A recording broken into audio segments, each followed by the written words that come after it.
Welcome to Poker Fraud Alert Radio. This is being recorded on March 12th, 2025. And yeah, I know it's been a while since we've been on. That's just the way it keeps going. I keep saying I'll come on sooner, and then it just doesn't happen for various reasons. The good news is that I'm pretty much healthy now. The cough that had been plaguing me for months is mostly gone. Not 100%, but very, very close to gone. And I'm not sick right now at all. So it was just, I was busy with a bunch of other things, and I just wasn't able to get to do this show until tonight. But a lot of stuff happened. A whole lot of stuff happened. And it was, in fact, kind of bothering me that I didn't get an opportunity to come on and do this. Okay, so this is a weird show, and I want to explain what you're going to be listening to here. I had originally planned to do a very long show covering a ton of topics that were going to maybe be split into two parts in the archives. And then I said, you know what? That might be a bit overwhelming. So what I think I'll do is I'll do a pre-show. So what I planned to do was on the morning of March 12th, I was going to do a pre-show for about 2.5 hours. And then I was going to cover the rest of the topics later that evening, and we'd have the free roll. And then I'd put it all together in the archives in some way. That was my plan. Well, unfortunately, I was getting disconnected from my own show over and over and over again when I did that pre-show. And it was very frustrating. And I said, well, this is going to be a big editing job for me. But I toughed it out for about 2 hours, shut it down, edited it, and I said, well, I can't continue like this. I can't do the regular show like this as long as we're getting this issue, whatever this technical issue is. Upon looking into it, I was getting a DDoS attack. I don't know if this was intentional or just some bots going crazy, but whatever it was, I had to take care of it before attempting to do the regular show. So I could not get a full handle on that. I couldn't control it and stop it completely through the next 2 days. Finally, on March 14th in the early morning, I was able to control it enough to where I felt that I could do it, but I did not have the time to do a whole long show, nor was anyone aware the show was going to be done. I announced it at literally the last second, so I was not going to hold the free roll then or make that the main show. So I made kind of a test show on March 14th where I just did a few topics to see if this time I could do it without disconnecting, and it was probably about a little short of an hour. And the good news was that it worked. So what you're going to hear on this episode is a combination of the March 12th topics and then the March 14th topics. And the March 14th topics are the ones that are going to start with Mark Toulouse and him passing away at Texas Courthouse, Dallas. From that point forward, those were all the March 14th topics. The other ones were all done on March 12th. And the remainder of the topics you're going to hear later. And in fact, I'm going to edit them out of the intro, so you won't even hear them mentioned. But you can still find it in the thread on the forum if you want to see what we haven't covered, and those will be the ones we cover, plus anything else that comes up when we finally do the main show and finally have the free roll, which will only be like a $50 free roll, but that's when we'll have the free roll, and that's what's going on here. So that's what you're going to hear on this show. It's, I think, maybe the first show we've ever done where you're hearing 2 different days' worth of a show, and it's not even that long. Kind of weird, but that's the way it's been. So here it comes. If you want to call the show, the phone number, as always, is 775-FRAUD-55, 775-372-8355. That is the number. There's also the Mount Charleston line. That phone number has always been 702-430-1808. That is an old 70s rotary phone, which sits on the top of Mount Charleston and forwards to me wherever I go. 702-430-1808 is the Mount Charleston line. You can text me at any time on the main phone number, not the Mount Charleston line, but the main phone number, 775-372-8355, and I will try to respond to each and every message I get, but sometimes I forget. Sometimes I get the message, I read it, I'm busy, I'm just waking up, whatever it might be. I say I'll respond later, and then I forget. That's if I don't respond to you, that's what happens. It's not me not wanting to answer you. If you want to listen to the show in the archives, which is how most of you do it in podcast format, we are on a lot of different platforms, a whole lot of them. Now, I would prefer you listen on YouTube because I get a little bit of money. And I say a little bit, I really mean a little bit, so don't feel guilty if you don't. But I get a little bit of money if you listen on YouTube. It's the same thing. There's no video element to it. It's just the logo up there. but I do get a tiny bit of money if you listen there. Everywhere else, I do not get any money. But we are on other platforms as well. We joined YouTube in September of 2023. The other platforms include iTunes, the TuneIn app, iHeartMedia, Spotify, Audible, Odyssey, that's Audacy, Amazon Alexa, just say, Alexa, play Poker Fraud Alert Radio Podcast, and say it slowly enough to where it understands you, and CastBox. We are on all those different platforms to listen live to the show. We are on all those different platforms to listen in podcast format. Spotify is the one I recommend because it has clickable timestamps. Well, if you're not on YouTube, YouTube has the same thing where you could click on a timestamp to just jump to where you want to listen to of our many topics that we cover. Because I know all of you do not have 8 hours to listen to me every time I put out a show, but you now have more time because I don't do the shows frequently. We have a chat room. If you're listening live, you can always join in the chat room. I will read the comments there every so often. But it's probably better to text me during the show. That's the thing I read the most often. Here's the agenda, and then we'll get going. Remember, these are only the topics covered in this part of the show in the archives. The remainder is going to be covered in a future show that's coming up pretty shortly. First off, I'm going to tell you something that's big to me, but probably not big to you, and that is Skype is going to be disappearing. Skype is finally going down after a long time in existence, and that's bad for me, bad for the show, because Skype is integrated with Poker Fraud Alert Radio and always has been. And this is going to cause me some hassle. And it can even affect the Mount Charleston line because Skype is basically what I use to connect to the Mount Charleston line. And without Skype, the Mount Charleston line is not going to connect to me, which is a problem. So I have to do some work to find a new platform to take the phone calls, to manage the co-hosts, all stuff like that. And I'll tell you about that when we get to that first segment. Then we have two big Bovada segments. Two very big segments. One involves me tremendously, and one doesn't involve me, but I have taken an interest in it, and in fact was the first one to publicly report it. In fact, in both cases, I was the first one to publicly report it. First one was about a VIP player on Bovada. That's someone who was seen as a big whale that they granted high limits to. That person got stiffed out of $87,000 on a TikTok ban bet that they won. Because as you guys remember, TikTok got banned for a short time early this year. So they won it, and Bovada was refusing to pay them. It was a matter of $87,000. This is not a small bet by any means. So this person went to Poker Fraud Alert and said, "Can you help me?" And I said, "Yes." And I helped them. I'll tell you that whole saga when we get to it. Second story, and this is going on right now as I speak. The first one's already settled. Second one, not settled yet. The Bovada and Ignition tournament system is glitching big time. And hundreds or thousands of players, I exaggerate not, it may be as many as thousands of players were affected by being either underpaid or no paid what they won in the tournaments. I don't mean they can't cash it out. I mean they didn't get the money in their account. They weren't paid properly or at all. This was not on purpose. I do believe this is a glitch in the system.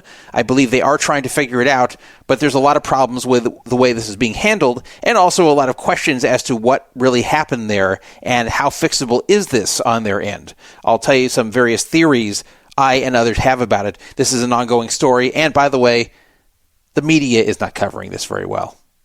Poker media is not covering this except for poker.org. Every other form of poker media is not, besides Poker Fraud Alert. That's why you should listen to this show. That's why you should follow me on Twitter, because I will cover everything, and I will not be afraid of any topics or be afraid to piss off any company. Mark Toulouse was a Canadian poker player who moved to Texas. An older guy, 73 years old, popular. I probably heard of him before, but nothing really notable happened with him. We've never talked about him before. Unfortunately, he passed away during a tournament at Texas Card House Dallas, and he became one of the rare poker players. In fact, he might be the only poker player after he died.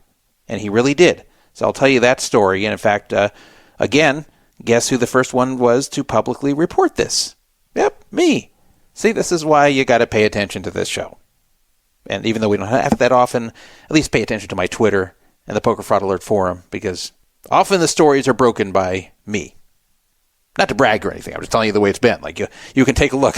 All these articles are saying that it was broken by me. All these different stories I'm telling you about. I know I'm patting on myself on the back a little too much here. I'll try to keep that under control. Founders Card. Remember I told you that they killed Caesar's Diamonds benefit, where you can't get Caesar's Diamond anymore from Founders Card? Then I had to come back and say, well, actually, they just brought it back, so never mind what I said before. I mean, it was true at the time I said it, but then it was untrue. So they were once again giving you the Diamond match. Well, guess what? They're not, and this time it's permanent. No more Caesar's Diamond for being a Founders Card member. I would suggest you cancel it before they bill you again. I will tell you about that when we get to that segment. There is another casino rewards program that is attached to it, but one that is not nearly as good. The Las Vegas Convention and Visitors Authority has agreed to pay $8.25 million to the A's over the next 3 years to just have all their players wear a Las Vegas patch while they play in Sacramento. That doesn't make a lot of sense, does it? They're going to be wearing a Las Vegas patch as a Sacramento team. I'll tell you about this weird deal and how people are upset over this because it's taxpayer funds, and people from Las Vegas are none too pleased over this. YouTube has made a new policy against videos promoting illegal online gambling sites. So any video now promoting Bovada or Bet Online or any of these other sites, ACR, any of these other gambling or poker sites that are not mainstream licensed in the markets where they are projecting, like the U.S., they are not allowed on YouTube. Doesn't matter if they're licensed in Curacao or whatever, that's not going to fly with them. So the U.S. licensed sites, like WCB.com, those can be promoted under certain circumstances, but not all the sites like Bovada and ACR anymore. I will tell you how I feel about that new rule. I'll clarify the details of this new rule, and I'll tell you about a certain scammer who would be affected by this if he ever returns to YouTube. So that is our show. So let's get going here. So before I get to the big topics, I'm going to tell you about a topic which is big to me, but not really big to the rest of you, but big to the show. And that is about Skype going away. Now, why is that a big deal? Why does that matter? Well, Skype is something we've been using to bridge together a lot of elements of this show. So the phone calls are put through Skype ultimately. They don't start out through Skype, but by the time they get to me, they're through Skype. The co-hosts, when you hear Calwatt or Traderuski or anyone else on here, that is also through Skype. If you don't have Skype, then you can't be a co-host who sounds good. I could have people co-hosting on the phone, but it sounds like a phone call. Skype makes it sound like they're in the same room as me, so I liked using it. Anyway, Skype is shutting down on May 5th, 2025. This is not a surprise because Microsoft has been neglecting Skype pretty much ever since they bought it, but more and more over the years, and it looked like they're just going to be done with it soon enough, and that'll be that. So they have already announced the end of Skype, and this is going to be a hassle for me because I have to rebuild the radio platform and replace what was there for Skype. Also, the Mount Charleston line is in jeopardy because that is connected to me through Skype. That is how that old 70s rotary phone can connect to this show, if you've been wondering. So that's not going to work if I don't do some work to bridge that to another service. So there's some work I have to do. And I hate to have to do work just to maintain the same thing. It's one thing if I'm upgrading the show, but this is not upgrading. It's just finding a replacement that's involuntarily being taken away from me. In case you're wondering about Skype's history, it began 22 years ago in 2003 in Europe. It was created by the Swedish, the Danish, and the Estonians. A bunch of guys got together and created it. The reason they created Skype was to reduce the cost of international phone calls, which were still quite expensive in 2003. And it used a P2P, a person-to-person protocol that was already popularized by music sharing systems, where people were pirating music, like Kazaa. So Skype was created along those lines, except it was for voice calls, not for sharing music. And the first public beta version was released in August 2003. I heard about it sometime, I think in 04 or 05. And I actually heard about it through my then girlfriend Miri, who was Israeli. And she was using it to talk to relatives in Israel. And that made sense because the main people using Skype back then were using it to make cheap calls, or in some cases free calls, internationally. Now, if you had two people on Skype, then you could call each other for free. If you did not, then you were able to eventually use it, not right away, but you were able to eventually use it to make actual regular international phone calls at a cheaper rate. So Skype got very popular in the 2000s. Eventually, Skype was acquired. So who acquired it first? I bet you don't remember this part. Skype was acquired in 2005 by eBay. I bet you didn't know Skype and eBay were once the same company, but they were. They didn't start out the same company, but eBay paid about $2.5 billion in 2005, which of course is worth more today, to buy Skype. And then about 4 years later, 65% of Skype was sold by eBay to a few different companies and still had about the same valuation, between 2.5 and 3 billion. The sale of 65% of it was for 1.9 billion. Microsoft, just 2 years later, in May 2011, bought Skype entirely for 8.5 billion. So the companies that acquired 65% of Skype in 2009 cleaned up because their investment pretty much tripled in value, more than tripled in value. So 8.5 billion is what Microsoft paid for Skype in 2011. That was an overpayment. Even at the time, that was a stupid purchase. There was just way too much money for Skype. And that is when Skype really started to go downhill, because Skype was now under the control of Microsoft. And as is often the case when a large company buys a smaller one, the large company doesn't understand the smaller company. They don't understand what people like about it. They don't understand what was good about the product. They don't always listen to the input of those who were managing it prior, because now they're in charge and they have their own ideas of where they want to go with it. And they basically ruin it. And I've seen this time and time again when products and services are bought by larger companies. And supposedly they're going to make it bigger and better, and it's just about never the case. And this is across all industries. I'm not just talking about telecommunications. I'm talking about it across all industries that I've seen in my life. When a large company buys a smaller one, then whatever product or service was being provided by the smaller one gets worse. And I'm sure you've seen it too. So that was definitely the case with Skype. Microsoft's plans with Skype involved trying to integrate Skype with its own products.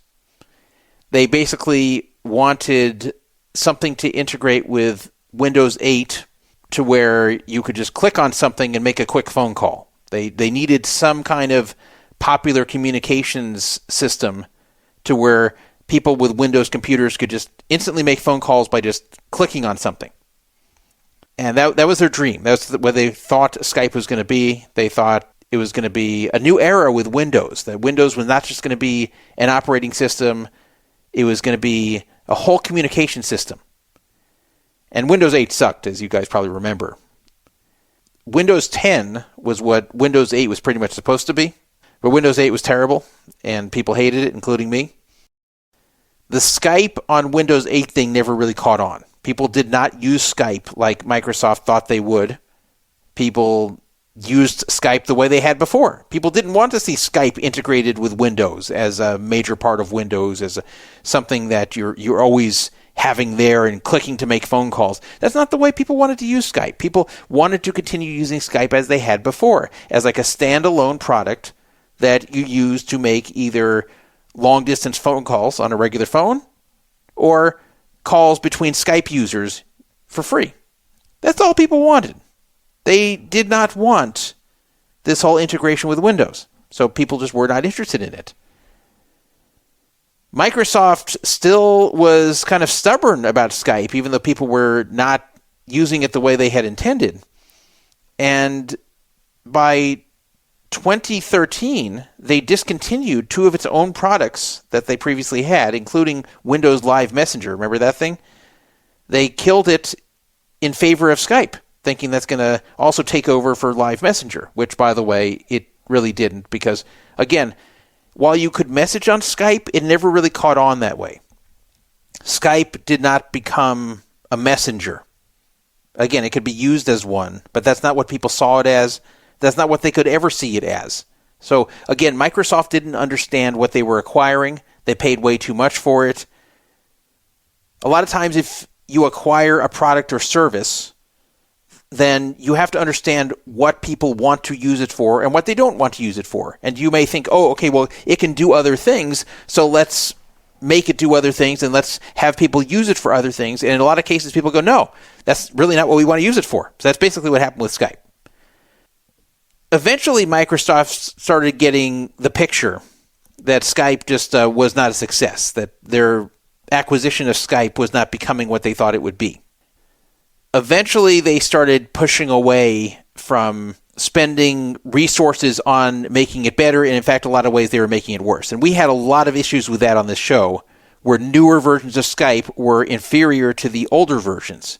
In fact, for quite some time, I was using a 2008 version of Skype because that actually could do the most things. At one point, they pared down Skype to make it simpler, which meant they took away features. So things I wanted to do, such as sharing sound with the other co-hosts on the show, you couldn't do that for a while. They actually took that out of the newer versions, where there was no way I could let Cal Watt and Trey Daruski and whoever else is co-hosting with me hear the sounds I'm hearing, which, of course, did not make for good radio. And then even when they put it back, it was buggy, and often they couldn't hear it. I'd have to disconnect it and put it back. It was a big pain in the ass, and yet the 2008 version worked flawlessly. Now, the problem was I couldn't stick with that forever because eventually they changed some protocol with the way it communicates with the system, the way the Skype program communicates with their network, and the 2008 version no longer worked. So that was no longer an option, so then I did have to use a newer version. I've been battling with this the whole way, all the different bugs with Skype, as you guys have probably heard over time on this show. The version I've been using recently is relatively stable. What was kind of stupid with it is that in order to share the sound with a co-host, I had to share my entire desktop so they could see my entire screen. So one thing I could no longer do when I was broadcasting radio with co-hosts on here, I could not quietly watch porn in the background because they would all see it. Seriously, they'd see my entire screen. So fortunately, the co-hosts are good guys who weren't going to rat out anything I had on my screen, but I had to still watch it. Still had to watch it there because I couldn't just share the sound as I could back in 2008. But at least I could pretty reliably share the screen, which would then share the sound. So that's what we've been doing recently. Anyway, whenever there were bugs reported on Skype, they weren't really fixing them, and they kept taking away features, and then they put them back, and they wouldn't always work. And I don't know how many people they had assigned to working on Skype for the last 5 years or so, but probably not many. You'd never believe it was a $8.5 billion acquisition. To show you how bad of an acquisition it was, I believe Google acquired YouTube in 2005 or 2006. I think it was in 2006 for $2 billion. Here, $8.5 billion was sent on Skype by Microsoft in 2011. I mean, those time periods aren't that far apart. It's like 5 years apart. And Microsoft paid like 4 times more than Google paid for YouTube. Now, who do you think got the better deal there? So by the end, Microsoft was neglecting Skype. Skype was the unwanted and disappointing child that Microsoft no longer wanted. They adopted it and then said, you know what? We don't like you. We thought we liked you. That's why we adopted you. We don't like you. So we're shoving you off to the side and neglecting you. And that's basically what they did. But they did worse than neglect it because they would ruin it and then neglect it. If they just left it alone and left the same product there the entire time, that would have at least been okay. But no, they kept, quote, improving it, making it worse, but they had very few people working on it. They didn't fix bugs. It was terrible. So anyway, why am I unhappy it's gone? Well, because now I have to do work to replace it, and it's a pain in the ass. There are services I can replace it with, but I have to make sure they fit my needs. Anyway, Skype is going to be shutting down on May 5th. Microsoft had been replacing it with Teams. That's what they have been working on more vigorously in the last several years instead of Skype. Basically, when they realized Skype wasn't going to be what they wanted, they created Teams, and that's what they've been pushing. So people who use Skype these days tend to still be the same people who used it back in the 2000s, just people who want to make phone calls to people that are otherwise hard to call, usually because they're international. And then there's a few people like me who use it to integrate with internet radio shows. So anyway, RIP Skype coming up. You can still connect to me on Skype today, but it's not going to be much longer. Now, is this going to change anything on Poker Fraud Alert Radio? Will it change the phone number? Will it change anything outwardly for you as the listener? Probably not. Maybe we'll have some new fail with whatever I switch to, but it'll still be the same phone number and everything like that. I just have to do some work to bring something else in its place, and then it'll pretty much be transparent to all of you. So that's my Skype announcement, and we can move on. Okay, so first major topic that we have, I mean, Skype is major to me, but major for you, is about the Bovada VIP and TikTok bet scandal. And this was something that was brought to the public by me. Nobody would know about this if I did not bring it out, because a listener of Poker Fraud Alert Radio came to me and needed help. And I gave help. And I was very outraged personally by hearing this story, even though it had nothing to do with me. So when I said earlier in the intro that this was something I was very involved in, it wasn't from a financial standpoint. It was just from the standpoint of calling it out, bringing it out, and getting it resolved. Because it really bothered me to hear about this, because I just don't like hearing stories like this occurring on major U.S.-facing online sites. This is not a poker story. This is a gambling story. And we don't just cover poker on this show. We cover all forms of gambling as well. And if there's an interesting story with that, I cover it. And if there's something I can help with, I help with it. I can't help with everything, but when this was brought to me, I knew I wanted to do something. So in, I'd say late January, maybe early February, I forgot the exact date, but sometime in that range. It was definitely going on when I did the last show on February 9th, but I did not discuss it yet because it was not even close to resolved or even put out in the public yet. So this is something happening behind the scenes, but now I can tell you the entire story. A listener alerted me to the fact that Bovada scammed them out of an $87,000 payout. Now, they didn't win $87,000, but it was a combination of their own money they bet and winnings that they had that were all being held up by Bovada and were likely going to be lost to Bovada if something wasn't done. And they had exhausted everything that they had tried. Everything they had tried to resolve it on their own had already failed by the time they came to me. This was not someone that I knew well, but they came to me with it. And as always, when someone brings something to me, especially if I don't know them well, I have to ask them a series of questions. I have to make sure that they're telling me something that is accurate, because I have had people come to me before and say, hey, can you help me? This site is screwing me. And I say, oh, okay, well, tell me what happened. And they tell me a story that sounds pretty bad, like it sounds like they've really been screwed. And I say, okay, well, let me ask you some questions. And then I ask the person questions about what's going on, and they start getting evasive. Or if they don't get evasive, then it starts to become clear they're not telling me the truth. Or even sometimes when they are telling me the truth, I think, you know what? They're not even right here. It's actually the site that's the right in this one. This person's being shady, and the site had the right to do what they did. So in those type of cases where I'm either not being told the truth, or they're being evasive with me and not giving me full info, or I think they're not in the right, then I don't get involved. I am not a player advocate. I am not a site advocate. I am a fairness advocate. and I will always take the side of whichever entity is correct in my opinion.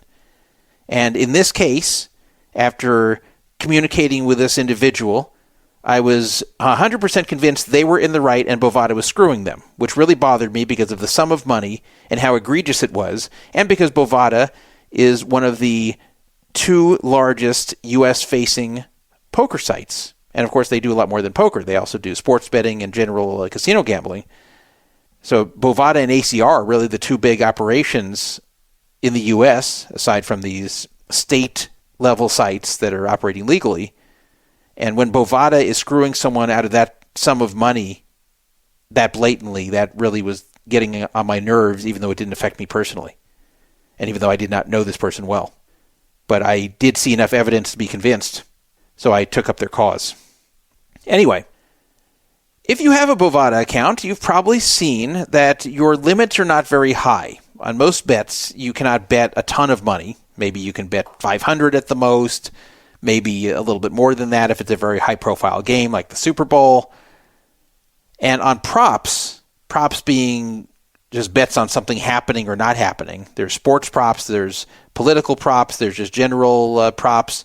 Props where you're betting on something occurring or not occurring, and then you're paid if you're right.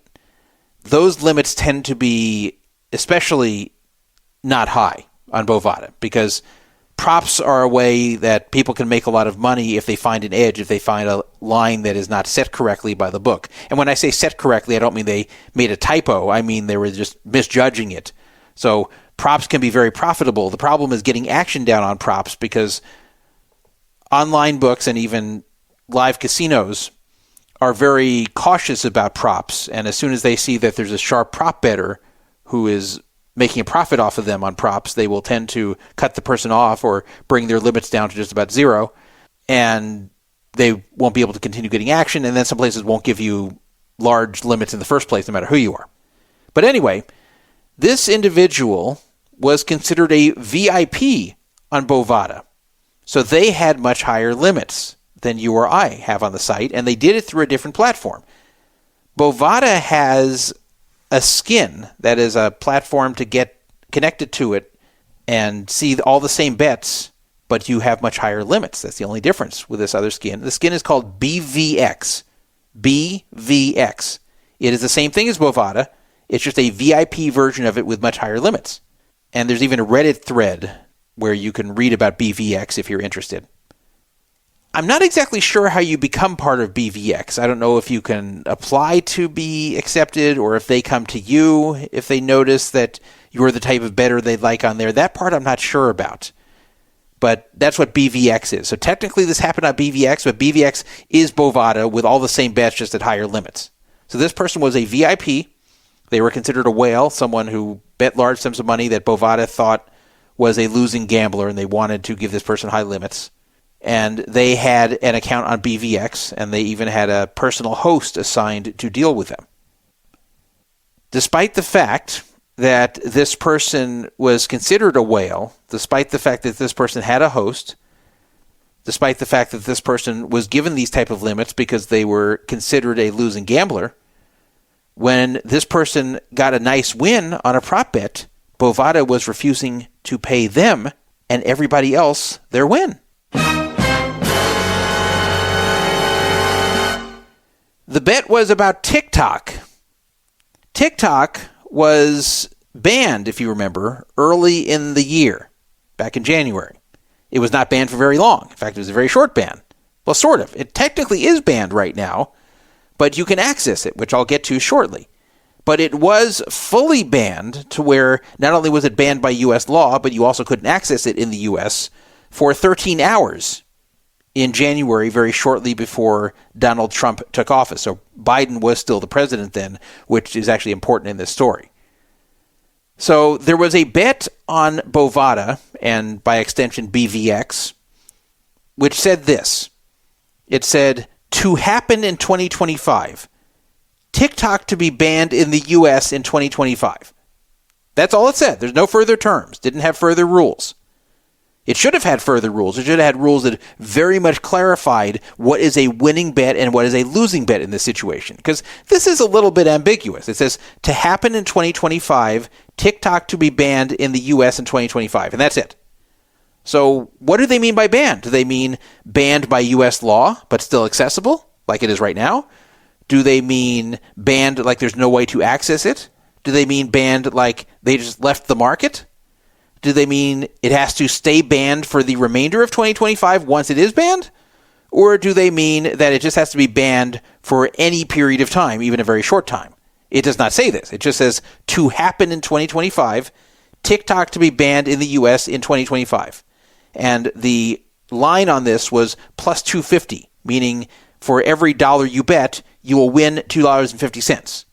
And that's above your $1 you'll get back. So let's say you bet $1 on this, then they would pay you back $3.50 if you won.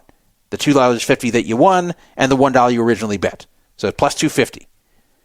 And I have a screenshot sent to me by this person, and the screenshot is authentic. The screenshot was of them placing this bet because they were smart enough to take a screenshot of this because they were very happy to place this bet for reasons I'll get to shortly, but they were a little bit worried, what if Bovada doesn't pay this out? Because plus 250 was an incredibly good line to get on this because it seemed very likely to be banned, and plus 250 is an underdog line. Plus 250 means it's much more likely not to happen than happen, and yet at the point this was bet, it was much more likely to happen. So Bovada was just asleep at the switch and put up a bad line, which a sportsbook just has to accept when they put up a bad line and people bet it. So anyway, this person who was on BVX on January 15th, 2025, placed the bet for $24,882 to win $62,206. Now, if you add those two numbers together, that means if they were to win this bet, they would get paid out $87K, their original 24.8 whatever, and plus the 62 whatever, which ends up 87. And if they lose the bet, then they will get nothing. No in between. They're not going to get half of it back or part of it back. They're going to get either $87K back from the 24,882 that they put in, or they will get nothing. So they took a screenshot of this bet being placed. They sent it to me. Well, it was a good bet because on January 15th, it was already very likely that TikTok was going to be banned because the Biden administration, which had a few more days in office, really still wanted to ban it. Trump had already said that when he takes office on January 20th, that he might unban it, or at least give them a chance to have this whole thing studied. But the Biden administration was really looking to ban it before Biden left office. And even though January 15th was very close to when Biden was leaving office, it started to look very clear that this ban was really going to happen. So this was a good bet. This was a very good bet at plus 250, given that on January 15th, when this bet was placed, there was a lot of talk that a ban is just about to happen very, very soon. Well, sure enough, it did. Congress passed a law that officially banned TikTok. So this was and still is written into United States law that TikTok is banned. Congress passed it. President Biden signed it. This law stated that TikTok was given the deadline of January 19th at midnight Eastern Time to get out of the U.S. market, which is also 9 p.m. Pacific Time on January 18th. And if they didn't, they would be facing consequences. So approximately 2 hours before that deadline, on the night of January 18th, TikTok voluntarily left the U.S. market and banned all of their U.S. users. The following message was posted on the TikTok app on January 18th, 2025. A law banning TikTok has been enacted in the U.S. Unfortunately, that means you can't use TikTok for now. We are fortunate that President Trump has indicated that he will work with us on a solution to reinstate TikTok once he takes office. Please stay tuned. So that's very clear. That's TikTok saying, we have been banned and we are getting out of the market now. So they got out of the market a few hours before they had to. They stayed almost to the last minute, but they left the market on the evening of January 18th because they were banned by U.S. law. They said right there, a law banning TikTok has been enacted in the U.S., and they're right. There was one. There still is one. Now, you may say, well, maybe TikTok was exaggerating. No. Even CBS News had an article dated January 19th, 12:06 a.m. EST that said, why is TikTok banned? What's behind the law that shuttered the app? So that's extremely clear. TikTok was banned. There was a law forcing this ban to occur. TikTok left the market because they were banned and because they would be facing consequences by U.S. law if they stayed in the market even 1 minute after midnight Eastern on January 19th. So they left. They left because they were banned. So that means the bet won. That's it. The bet did not say they had to stay banned. The bet didn't have to say they would remain banned for all of 2025. The bet did not say really anything else. It just, to happen in 2025, it says TikTok to be banned in the U.S. in 2025. Well, it did. It did happen in 2025. It happened on January 18th, 2025, and TikTok was banned. It actually happened before that, with that law. But it was banned by law, and they left the U.S. market. So it couldn't be more clear than that, right? Now, you might say, well, hold on a second. How come I see my kids still using TikTok, you may tell me? You may have a kid who's on TikTok all the time, and you may see TikToks being posted all over social media. You may say, wait a minute, Trev, they're not banned. Well, yes, they are and they aren't now. Because while there's still that law in place that they're banned, 13 hours after the ban, TikTok decided they're just going to restore its service to U.S. users. Even though Trump was not in office yet. This is now January 19th. He was going to be in office the next day, and they figured that Trump is going to give them a chance, and that they figured that nothing's going to happen to them if the day before Trump takes office if they come back. So they banned all U.S. users for 13 hours. They were still banned by law, and then they counted on Trump coming into office the next day on January 20th and undoing what had been done. Well, what Trump did was partially undo it. Trump did not touch the law. He did not unban TikTok. He gave them a 75-day period without enforcement of the ban. So TikTok is still banned right now. It's just Trump told them, we're not going to enforce it. So you're still technically banned, but you can still operate because we're giving you 75 days to kind of work this out. Anyway, regardless of all that, for a period of 13 hours between January 18th and 19th, 2025, TikTok was both banned by U.S. law and unavailable to all U.S. users. And additionally, that ban by law is still in place. So that's very clear to me. But not just clear to me. It was clear to 3 other markets that you could bet on. On Kalshi, Kalshi, which is a site where you can place bets on events and politics, and that is actually legal to operate in the U.S., by the way. The bet on the TikTok ban was resolved as yes, it happened. So anyone who bet the yes side won. And then there were 2 bets on this on Polymarket, and both of them were graded as yes, a ban happened. But there was a little bit of a difference. Why did Polymarket and Kalshi grade it a win, and Bovada was refusing to do so? Because that's what I'm sure you were guessing was going to happen, and it is what happened. Bovada told everybody who placed the bet on this TikTok ban that they actually did not win yet. They hadn't lost because 2025 isn't over. But Bovada said, as far as they're concerned, the ban has not actually happened yet. So Bovada basically said, there was no ban, so you have not won yet. And if there is not a ban for the remainder of 2025, then you lose. And then at the end of 2025, you're going to get 0.0. So these people technically hadn't lost their money yet, but if Bovada didn't consider anything that happens for the remainder of 2025 to be a ban, then they would. And the ban that actually happened in January, they don't count. Even though Kalshi counted it and Polymarket counted it. But what's the difference? Why did Kalshi and Polymarket count it, and why didn't Bovada? Well, Kalshi and Polymarket, they didn't have any skin in the game. These were just platforms where people bet against each other. So all the yes bets on Kalshi and Polymarket were not against Kalshi and Polymarket. It was against other users there. They were just the platform being used for users to bet against each other. So they didn't care who won or lost. It didn't affect them. So they ruled it the way it should have been ruled. They ruled it fairly because they had no reason not to. But Bovada was a different story. Let's go back to the bet that was placed on BVX/Bovada.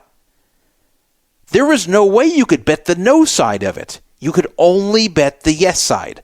You could either bet TikTok will be banned in the U.S. in 2025, or you couldn't bet on it at all. One of those two. You could not bet it won't be. It was not a yes-no bet. It was either yes or don't bet at all. So what does that mean? That means that Bovada has all of the no action on the ban. You are betting directly against Bovada. Unlike sports, like let's say I'm betting on the 2024 World Series, Dodgers against Yankees. Well, I might place a sizable bet on the Dodgers, but there's going to be plenty of sizable bets on the other side on the Yankees. And that's why the way Bovada usually makes money is they charge juice where they take a certain percentage out of both sides. So even if there's an even amount bet on both sides, they make a good deal of money. That's how sports books profit usually. That's not the only way they profit, but that's the main way they profit. Well, this wasn't like that. This wasn't users taking one side or the other. All the users had to take one side or not bet it at all. So if you took the yes side, Bovada had the no side. And that was the case for this guy, and that was the case for every other person who took this bet on Bovada or BVX. Bovada had a tremendous incentive to not grade this as yes, it was banned. Because if they grade it, yes, it was banned, then all of the players who bet it against them win. And if they keep it as no, it was not banned, then Bovada does not lose. Then Bovada probably wins the bet because then they just kind of skate through the rest of 2025 and hope there's no actual full ban of TikTok. And if there isn't, then they just say, okay, well, we won and we keep your money. So everybody's money was just held up in limbo. And what happened in January was definitely graded as not a ban. And then they're deciding what's a ban going forward. Now, this guy who bet all this money, he was very unhappy about this. He thought he won. And Bovada was saying, no, you haven't won. Your bet is still pending for the rest of 2025. We'll see if they get banned or not. He's like, no, it already happened. And they're like, no, it didn't. So he says, oh, hold on. At least tell me, what do you consider a ban? What would make me win here? If you think what happened in January, where it was banned by law, and the mainstream media covered it was banned, and TikTok itself said it was banned, and TikTok actually kicked all the U.S. users off because they were banned, if you don't consider that a ban, then what is? What is a ban in that case? And Bovada would not tell him. Bovada would not give an answer. What would have to happen for it to be a winning bet? They just wouldn't answer the question. You basically had to trust that they are going to say that any kind of future ban counts as a ban, that they won't do the same thing as they did in January. So obviously that was a very bad situation. It looked like Bovada was finding any reason they could to make this bet lose because you were betting directly against them. Now, one other thing before I go on here. When this person placed the bet for almost $25,000, it looked like Bovada kind of went into a panic because this was a much larger wager on that than anyone else had placed, most likely. Because remember, most people don't have a BVX account. I don't have a BVX account. So if I wanted to bet $25K on this, I would not be able to. I could not get more than $25 down because they've actually reduced my props on Bovada to $25. That's the maximum I could have bet. I didn't even know about this, but like even if I wanted to, I couldn't have bet more than $25. And at most, I probably could have bet $500 before they reduced my props. So very few people have the access to bet that type of money. So whenever a lot of money is bet on something that is not expected to get a lot of action like this, then they immediately go into like review mode and make sure that they want to continue offering that bet. So what ended up happening was they took it down a short time, I think like 90 minutes after this person bet the almost $25,000. which is fine. They can take down the bet anytime they feel like it. They can't invalidate the bet. That isn't fair. But they can not offer it shortly after someone places a big bet, and they can say, hey, we made a mistake. We're not going to offer this anymore. That's their right to do. But that's just an additional note that they kind of realize they messed up. They realize that they should not have taken this large wager at plus 250 on something that was very likely to happen. So they removed it from their site about, an hour, 90 minutes after this person placed their large bet. But that's the way it goes when you're running a sports book or any other kind of gambling site. If you allow people to bet on whatever you're offering, and they bet something that you realize later was positive expectation for the player, you have to just eat it. Then you just have to set better lines. You have to be careful. That's the risk you take by operating a book. So if you offer a bad line for yourself, if you're a sports book, you accept the action, then you have to stick to it. Now, you may have heard of situations where sports books will invalidate bets before they settle. They'll just kick back your money and say, we don't accept this bet anymore. We accepted it at first, but we're invalidating it. Is that what happened here? No. So first of all, invalidating a bet means that the book very quickly refunds the money and says it's a no bet long before it's settled. So let me give you an example. Let's go back to the Dodgers-Yankees World Series of 2024. Let's say they accidentally offered a bet that in a particular game that you get paid 100-1 on your money if the Dodgers won. Well, that would be a tremendously good bet because the Dodgers were either likely to win the game, I'm talking about any game in the series, or they were close to even money, even if they were a small underdog, depending on who was pitching and where they were playing, whatever. They'd never be 100-1. So if you saw a bet for 100-1 odds on the Dodgers winning one particular game, that would be a tremendously good bet. And of course, you would place it. But let's say you placed it and then Bovada canceled it and said, we did not mean to offer this. There's no way you could have really believed that we were offering a serious bet at 100-1 on the Dodgers winning this game. You had to know this was a typo. This was a mistake on our part. This was a glitch, whatever it was. You had to know when you were placing it, this wasn't a serious bet. It was an error, and therefore we're refunding your money. We're canceling the bet. That is fair to do because books would otherwise be bankrupted when they would make some kind of error like this or when a glitch occurs that allows bets to be placed at odds that are exponentially better than they should be. So when there's an actual mistake like that, which is clearly a mistake, they do have a right to cancel the bets. And this is true online, and this is true even at live books. So if you go place a bet at the Bellagio or at Caesars at some kind of line like this, they do have a right to cancel it.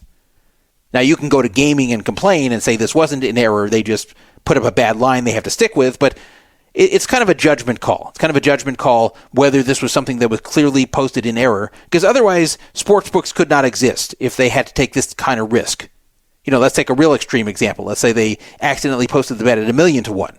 Would that mean if you bet $100 that you would be paid $100 million for the team winning on what should have been like an even money bet? Of course not. So that would destroy the sports book forever. So they have to have a way to invalidate bets that are erroneously offered, either from a typo or a glitch in the system. But that's not what was happening here. This wasn't a typo or a glitch in the system. This was just bad judgment. And the plus 250 that was being given, the 2.5-1, while these were very good odds for the player to bet on the yes side, which is really the only side you could bet, they weren't outrageously good where you couldn't believe it was being offered. It's not like he was being offered 250-1. This was 2.5-1. So yes, it should have been a favorite. Maybe it should have been 2.5-1 the other way, a 2.5-1 favorite, not a 2.5-1 dog. But that's not enough of a discrepancy to where they can claim they offered it in error. But even if you want to say they think they did, they never claimed that. They never invalidated the bet for anybody. They never refunded anyone's money. They said to this person, oh, no, your bet is still good. Your action is still there. We just don't think it won.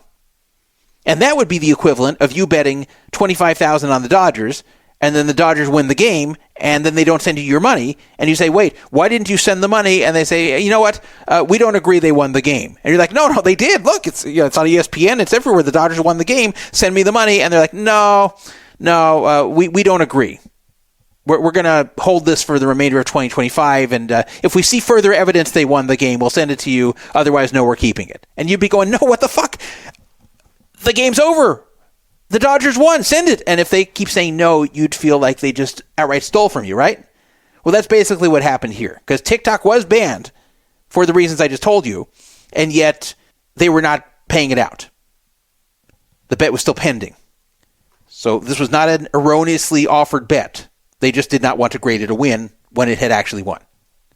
Now, this guy was not the only one who got cheated here. Anyone on Bovada who bet this got screwed here, because nobody could bet the other side. So anyone who bet this got screwed the same way. I imagine he probably had the biggest bet. That's probably why they took it down so fast after he bet $25K on it. But remember, there's other BVX users. They could have bet thousands. And you could have even had people on Bovada betting like 500 or whatever. And this adds up. Bovada is a very big site. So who knows how many bets there were placed on this?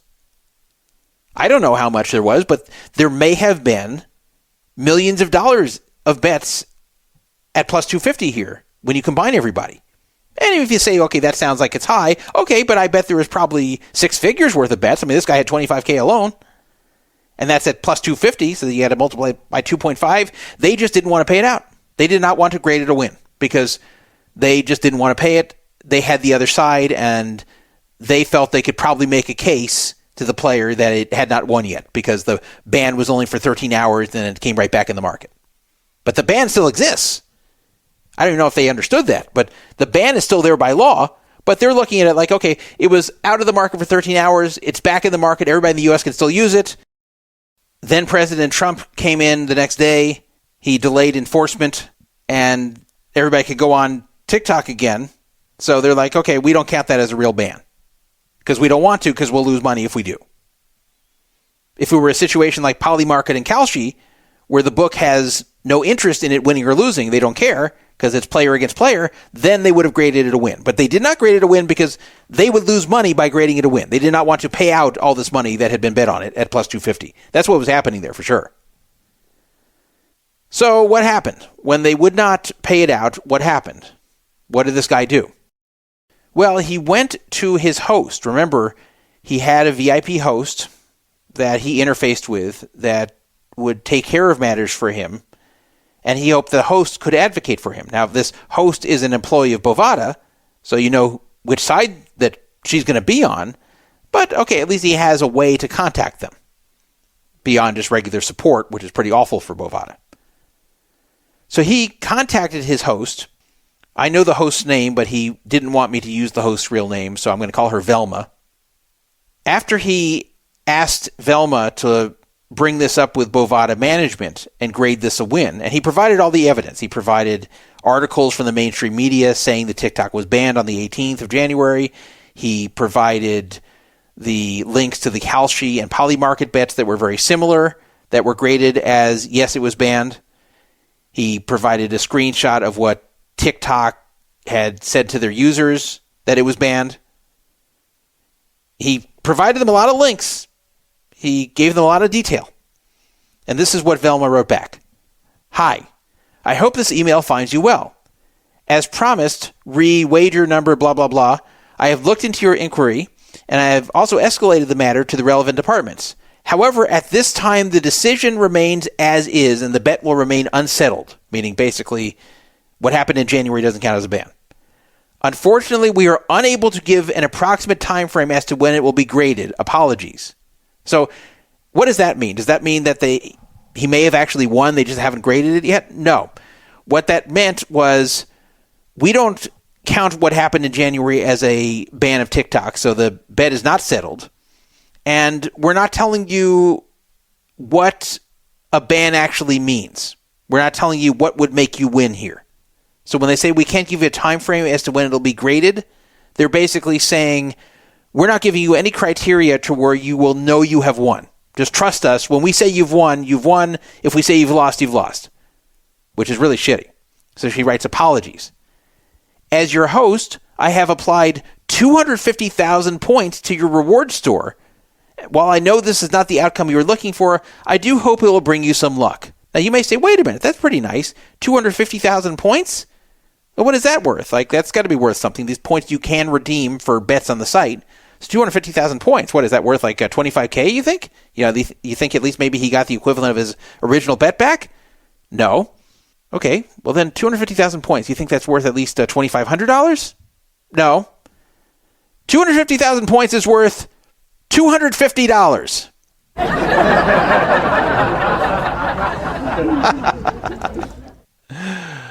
Oh, boy. $250 is what he got of points, not even of actual money. So they gave him $250 of bonus money to bet with for $87K that they weren't paying out. That is less than 0.3% of the $87K that he should have gotten. We're not paying you $87K that you won, but here's $250. Enjoy. Maybe it'll bring you some luck, she writes. Thank you for your continued support, she has the nerve to write. Kind regards, Velma, BVX host. So then the player responded to Velma and demanded that this get escalated to management. Now, by the way, that's when I got involved. That's when this player came to me and said, oh my God, I think they're not going to pay me. And they showed me everything, and I said, I think you're right. So I think you got to go over Velma's head. Velma is just the messenger here. You've got to speak to the people grading this bet, preferably get them on the phone, and get them to explain to you why this was not a win. And if it's not a win, what would constitute a win? Get them on record as to what would make this bet win and why this didn't win. So he tried. He tried to get this escalated to management. He wrote to Velma and asked for them to get management to call him or email him. This player once again stated their case in an even longer email explaining even in more detail why he won. I saw the email. It was very clear. It was very well laid out. I even advised this person on what to write. They wrote it, but I was advising them the way they should put it and what they should write there. And I was trying to give them some guidance so it would be very, very clear to management that this definitely won. Management would not call him. Management would not talk to him. They would not email him. They just sent a message back through Velma. Velma responded with this. Hi, this is your host Velma reaching out as promised. Thank you for your patience. As your host, I further escalated your matter. However, at this time, the outcome remains the same. And as such, the wager will remain unsettled until we have further communication from our provider. Now, what the hell does that mean? Our provider? What the hell? I do apologize, as I realize this is not the outcome you would have liked, and that was basically the end of the email. Just the same thing about when you can contact her. So this person asked back, okay, what do you mean by this? Are you saying that it's just in the process of being graded? This is like weeks later. What's taken so long? And you don't have a timetable, so like, what is going on? Who is this provider? Like, what is all this here? And basically, Velma just kept saying back the same thing. Velma wasn't ghosting him, but Velma just kept saying, look, have patience. We have to hear from our provider, whatever the hell that means, that you've won. If our provider does not say you've won, then you haven't won. So I don't know if there's really a third-party provider giving them this stuff, but whatever it is, they were not interested. They didn't want to read anything he wrote, or if they did, they didn't want to agree because it was going to cost them money. And basically they said, until our third-party provider tells us you've won, you haven't won, go away, here's your $250, get out of our hair. And anything further he said, any requests to still speak to management, Velma just kept coming back saying, sorry, this is the way it stands, I know you're disappointed, sorry. And it got stuck. And that's where it would still be today, had I not gotten involved, because they were shutting him down. They were telling him, this is our decision. It is not being graded yet as a win. Our provider is not saying it's a win.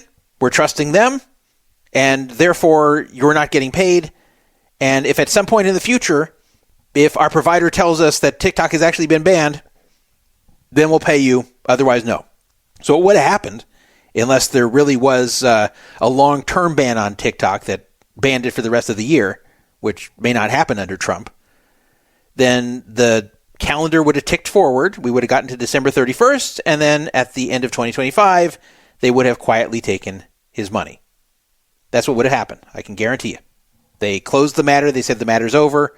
Velma gave him answers if he kept writing to her, but it was the same answer repeatedly. They would not consider it any further. They would not change their mind any further. The decision was final. So I got more involved at this point. I was no longer just the behind-the-scenes advisor in this matter. I decided to bring the matter public. So I tweeted it out. Now, something good about having this show, about being someone who's been in poker for more than 2 decades, of being a semi-known player and media guy in poker, is that I can bring attention to issues like this. This guy was not a well-known gambler. This guy, I don't even know if he's on Twitter, but this guy does not have a big following if he is. This is someone who's very just under the radar and not someone who's known. And he could not have whipped up the crowd into a frenzy because nobody's following him. So it requires someone with somewhat of a following, like me. And the thing is, I don't have a gigantic following, but I have enough of a following to where influential people who do follow me will see something, and then they will retweet it, and they will comment on it, and that will bring on other comments and retweets and quote tweets and everything else, and it kind of goes viral at that point. Not like super viral around the country where it gets 50 million views, but viral by gambling community standards to where it gets to be seen by more and more eyeballs in the gambling community. So I am prominent enough and trusted enough in the community to where if I make a big deal of something like this, then people will take notice, and they will start to respond, and they will start to make a big deal about it.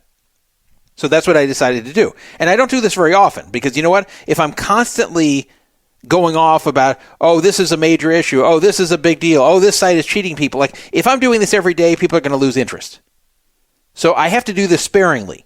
I can't constantly raise a huge issue. I can report on things, and I do report on things, but I can't constantly raise a huge issue and ask people to retweet it unless I feel very strongly about it. But this I felt super strongly about because this was a bet directly against Bovada. They lost, and they would not accept that they lost. That really bothered me. This was not just a matter of them making a decision I didn't like, where some people had one side, some people had the other, and someone on the yes side that I knew ended up getting screwed. That'd be bad enough. But here they were doing it because they had 100% of the action on the other side. And that's what really got me furious. Even though I had nothing to do with it, I had no money on it, I did not have a piece of this, and this was not a friend of mine. But this is what I tweeted on February 26th. Warning. Bovada has straight up cheated one of their VIP players out of $87K and may have stolen millions by refusing to pay a one-sided TikTok ban prop bet, which clearly won. Are they near broke? Retweet for awareness. Well, it did get a lot of retweets. It got a lot of likes. It got 91,000 views within about 24 hours. So this did catch fire because it's a big deal. Bovada should not be doing this. And by the way, I'm a very fair guy. I'm not a clickbait person. You might think that because I put a link to the Poker Fraud Alert story explaining it in detail, as I did in that post, I wasn't doing it for clickbait. Why? Because I don't have any ads on my site. I don't have any affiliate deals on my site. I have an Amazon banner at the bottom, at the very bottom, which most people don't see. And if you click on that banner and you buy something on Amazon after clicking it, I get a small percentage of the purchase, and I make very little money from that. The people that click on it, I appreciate it. Help support the server here, but this is a not-for-profit site. I lose money running Poker Fraud Alert, and I have every single year since I opened the site in 2012. So I don't gain from clickbait. I don't ever do clickbait because I don't want to get people over to my site via dishonest means or kind of gimmicky means. I want people to come to the site when they really want to see something. So I have no need for clickbait. But the reason that I was asking people to retweet it and asking people to come read about this was because I found it was outrageous. I found it was very unfair. And I wanted the gambling world to know this is how Bovada's handling it. But as I said, I'm a fair guy. So I told the individual who got screwed by this to warn them multiple times that this was going to happen if they did not treat him fairly. If they wouldn't at least let him speak to management, make his case, and be judged fairly on this matter, then this was going to be put out on Poker Fraud Alert, on social media, and everyone in the gambling community was going to be aware of this. They were warned, not just once, multiple times by this guy. Not by me. I didn't get involved yet at this point. This is before my tweet. He warned Bovada that this is going to be brought out public and everyone's going to know about it and they're going to look terrible. And that was at my request. I told him to say it. I told him to warn them because I wanted them to know. I wanted them to hopefully do the right thing so I never have to bring the story out. And you know what? If they did the right thing without me bringing the story out, I wouldn't be doing this segment. Why? Because I want to reward good behavior on the part of these sites. I want them, if they're told, hey, this is going to be made public on Poker Fraud Alert, then if they say, oh, okay, you know what? We'll do the right thing. Well, okay. It's not good that they did what they did in the first place, but at least they ultimately made it right without this being brought public. But if they say, oh, go post where you want, I mean, they weren't rude about it. They didn't say, haha, go ahead and do it. We don't care. But they did acknowledge that they understood that he was going to do this through me and Poker Fraud Alert. And they said, okay, if you'd like to, you can. So we did. I mean, and you know what? When I said, are they near broke, RT, meaning retweet for awareness, I was serious because who knows why they were doing that. It was really surprising to me that they did not pay this obvious win to this and other players because it's not a lot of money for them. At least I didn't think it was. Maybe it was millions of dollars in bets, but if it was like six figures, that sounds like a lot to you and I, but to Bovada, that's not that much money.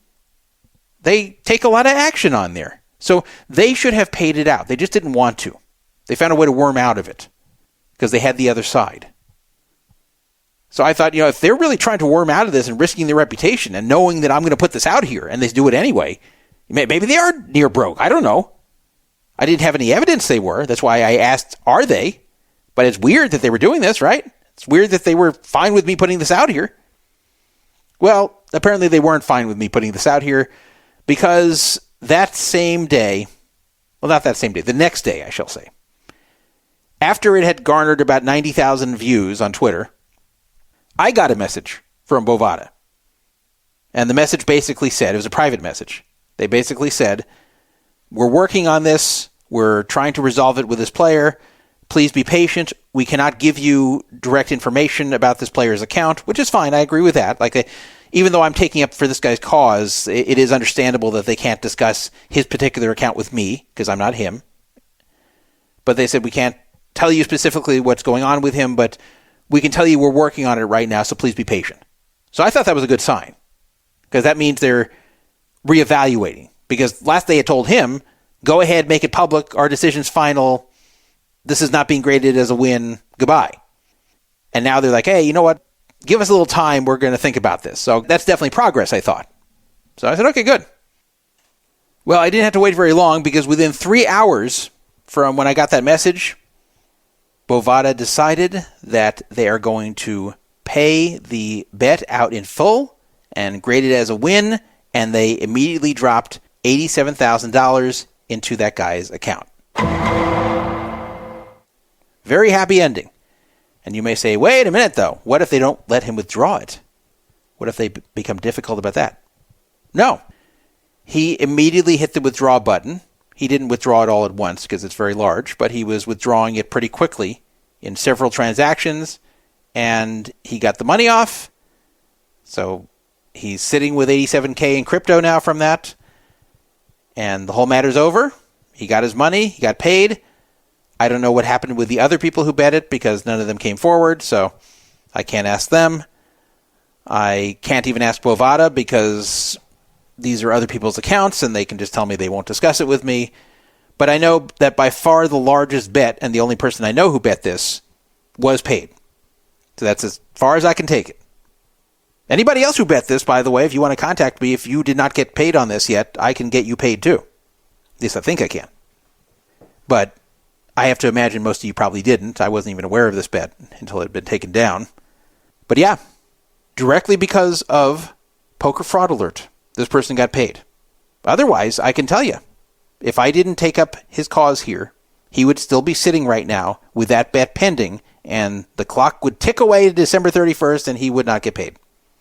Unless there was some kind of like long-term TikTok ban in 2025, which might still happen, but it also very well might not. The bottom line is he already won. He doesn't need to wait for that. He doesn't need to chance that. He already won. It's over. Now, maybe you're sitting there going, I don't know, Druff, this is kind of bullshitty. This is kind of bullshitty because, TikTok, it was out for 13 hours. And, technically now it's banned, but everyone's on it and it's not being enforced. And I don't know. I really don't count that as a full ban. I understand what you're saying, Druff, but it just doesn't seem like a full ban to me. Maybe they really meant banned for the rest of 2025. But again, you got to go by the wording because they didn't have terms. They didn't have any fine print. This is all it said. To happen in 2025, TikTok to be banned in the U.S. in 2025. Well, let's break that down. Did it happen in 2025 that TikTok got banned in the U.S.? Answer, yes. It was banned by law, and it was inaccessible to U.S. users. That happened in the year 2025. So that satisfies their term of to happen in 2025. So it won. 100% it won. There's no question. It's not even 99%. It's 100% it won. It's as clear as if you bet on a sports team and the sports team wins and then they won't pay you. That's how clear it was. So, happy ending. And when things like this occur, I'm unhappy to see them occur in the first place. But I am very happy when I can help these people get their money that they are rightfully owed by these sites. I'm happy when I can make a difference. I'm happy to know that Poker Fraud Alert actually got someone paid $87,000 that they were not going to get, and that was unfairly being held from them. If you remember back in 2022, we had a girl on here named Mandy, and she was getting screwed by Ignition, which is on the same network as Bovada and probably the same ownership. And she had won a slot jackpot of near $250,000. And they were not paying her. The money was in her accounts. It's a bit of a different story, but they were not letting her withdraw the money, and they were basically holding the whole thing up and saying, we have to look into this. And they're spending weeks and weeks and weeks looking into it, and it was really looking like they were going to find some flimsy reason not to pay her. So again, I put pressure and said, look, if she's done something wrong, then tell her.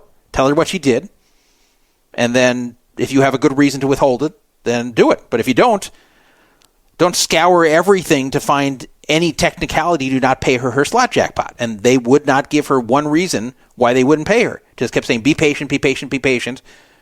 We're investigating. Well, investigating what, she asked. We're just investigating. Just give us a chance. Weeks passed by, and I told her every day that passes by, it gets worse and worse for you. And you probably won't get paid if you let that much longer pass. So I made a deal about that too. Made a big deal on social media, same thing. They paid her the next day. Why? Because Poker Fraud Alert does have pull. These sites care about what we say when we raise these type of issues. And that's good. But you know what? As I said, I will never take up for someone that isn't in the right. If someone's acting shady, if someone just isn't right, if someone's being evasive, if someone is lying to me, I will not do it. I will not ever bring it up. And you just don't hear about these because people ask me to help, and then I don't agree with them or don't trust them, and I just don't help. You just never hear about it. There are some people in the community that will scream bloody murder about a casino, an online poker site, an online gambling site, just because they hear a rumor about something. And they'll just always take the player's side. And that's not me. I don't want to take any side automatically, because a lot of times the player is wrong. A lot of times the player is doing something shady. So if they are, I understand why the casino or the online poker site or online gambling site doesn't want to pay him. I just want it to be fair. And this was not fair to this person. But I'm glad that once I brought this out there, that Bovada acted quickly, and within about 36 hours of my post, this person had the money in their account and could withdraw it immediately and did. Very happy ending. It is situations like these where I am proud to run Poker Fraud Alert. I really am. I like knowing I make a difference. It's one thing to just come on here and talk about what's right and wrong and what I agree with and disagree with, but to actually make an impact is nice, even if it's not my bets. To make an impact, especially for big money like that, is nice. It's hard enough to be a winning gambler, as you guys all know. The last thing you need is sites not paying you when you really win. So very happy ending. How do I feel about Bovada regarding this? I mean, it was crappy what they tried to do. I am happy that once this got brought out, they didn't continue to fight and say no. They could have.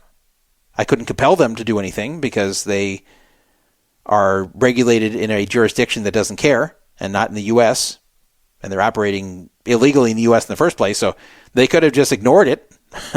I could have kept pressing, but that's not much more I can do than keep pressing and make them look bad.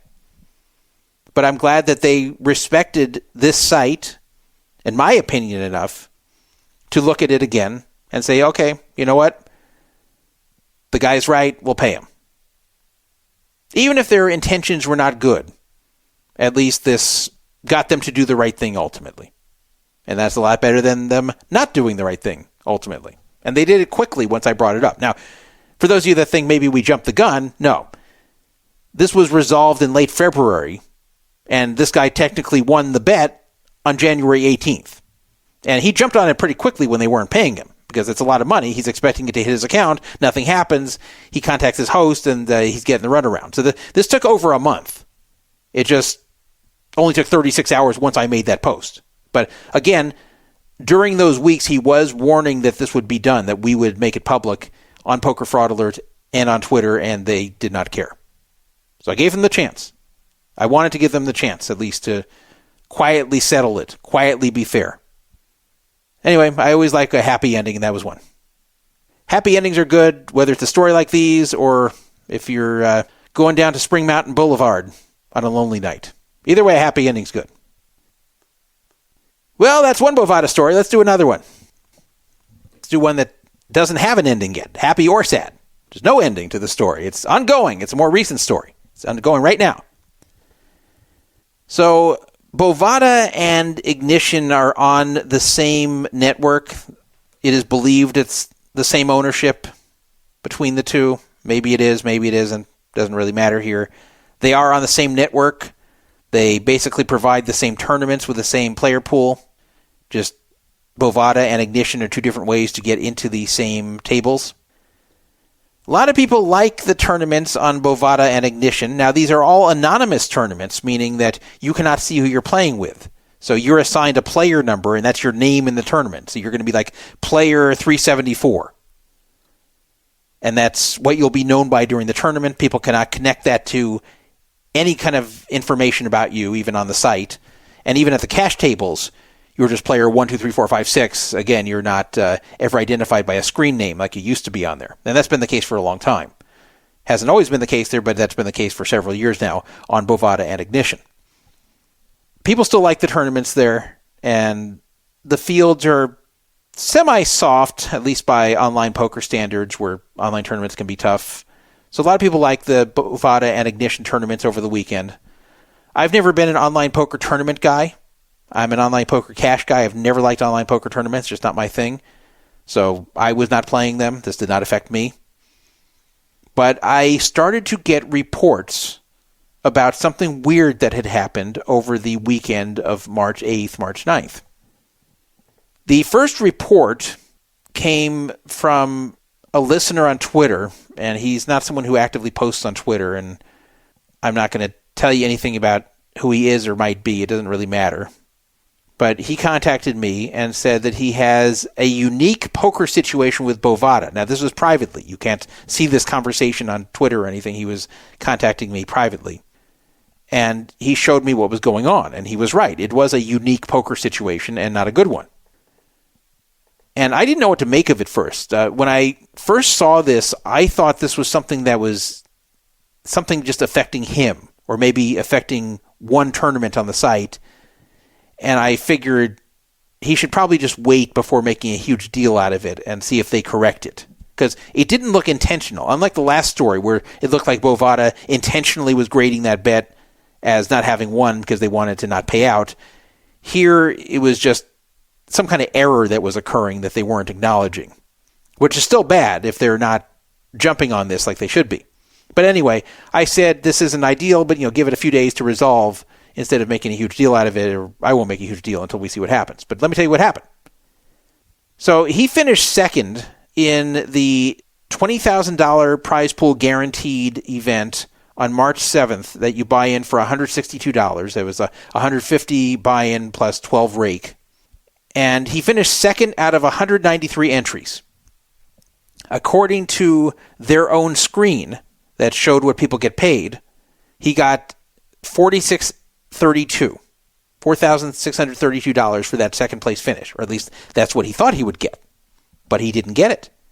Instead, he was paid $1,186.95. Well, he scrolled down and saw that was the exact to the penny sixth place payout. But he clearly finished second. He clearly got down to heads up and lost the heads up match. So he finished second in the tournament. So why was he getting sixth place money? Didn't make any sense. Then he went and looked at the posted results for the tournament and saw something even weirder. He saw that he was listed as the sixth place finisher in the tournament. Now that is weird. That is really, really weird. I bet you've never seen this before, where you finish in a certain place in an online tournament, and then you get lower money that was for a lower place, and then you go and look, and it's showing you in a different place. That's like a bad dream, right?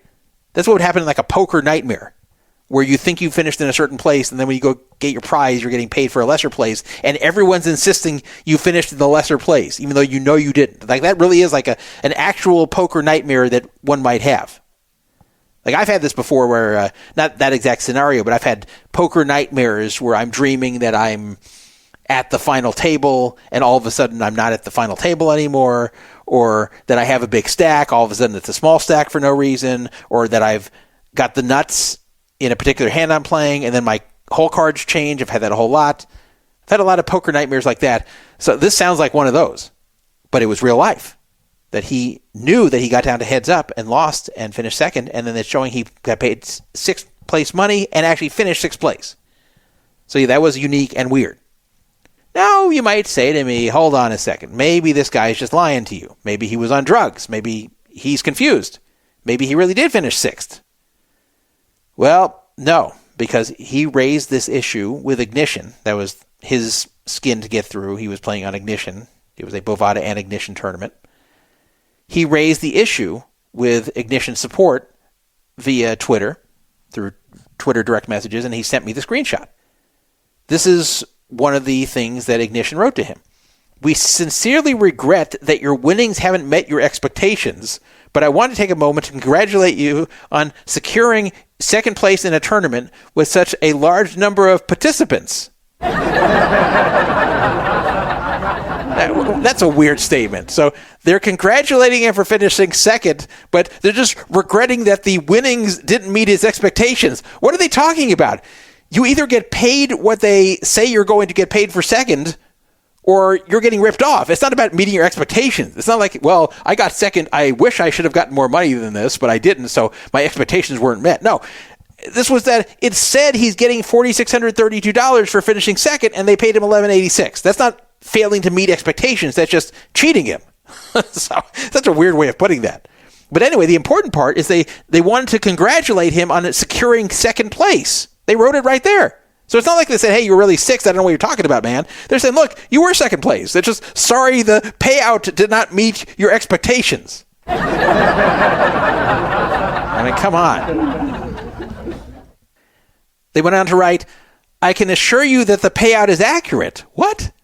It was distributed among you and 26 other winners, with the first place winner receiving just over $1,700, with you earning $1,186.95, and the third place winner getting just over $800, and so on.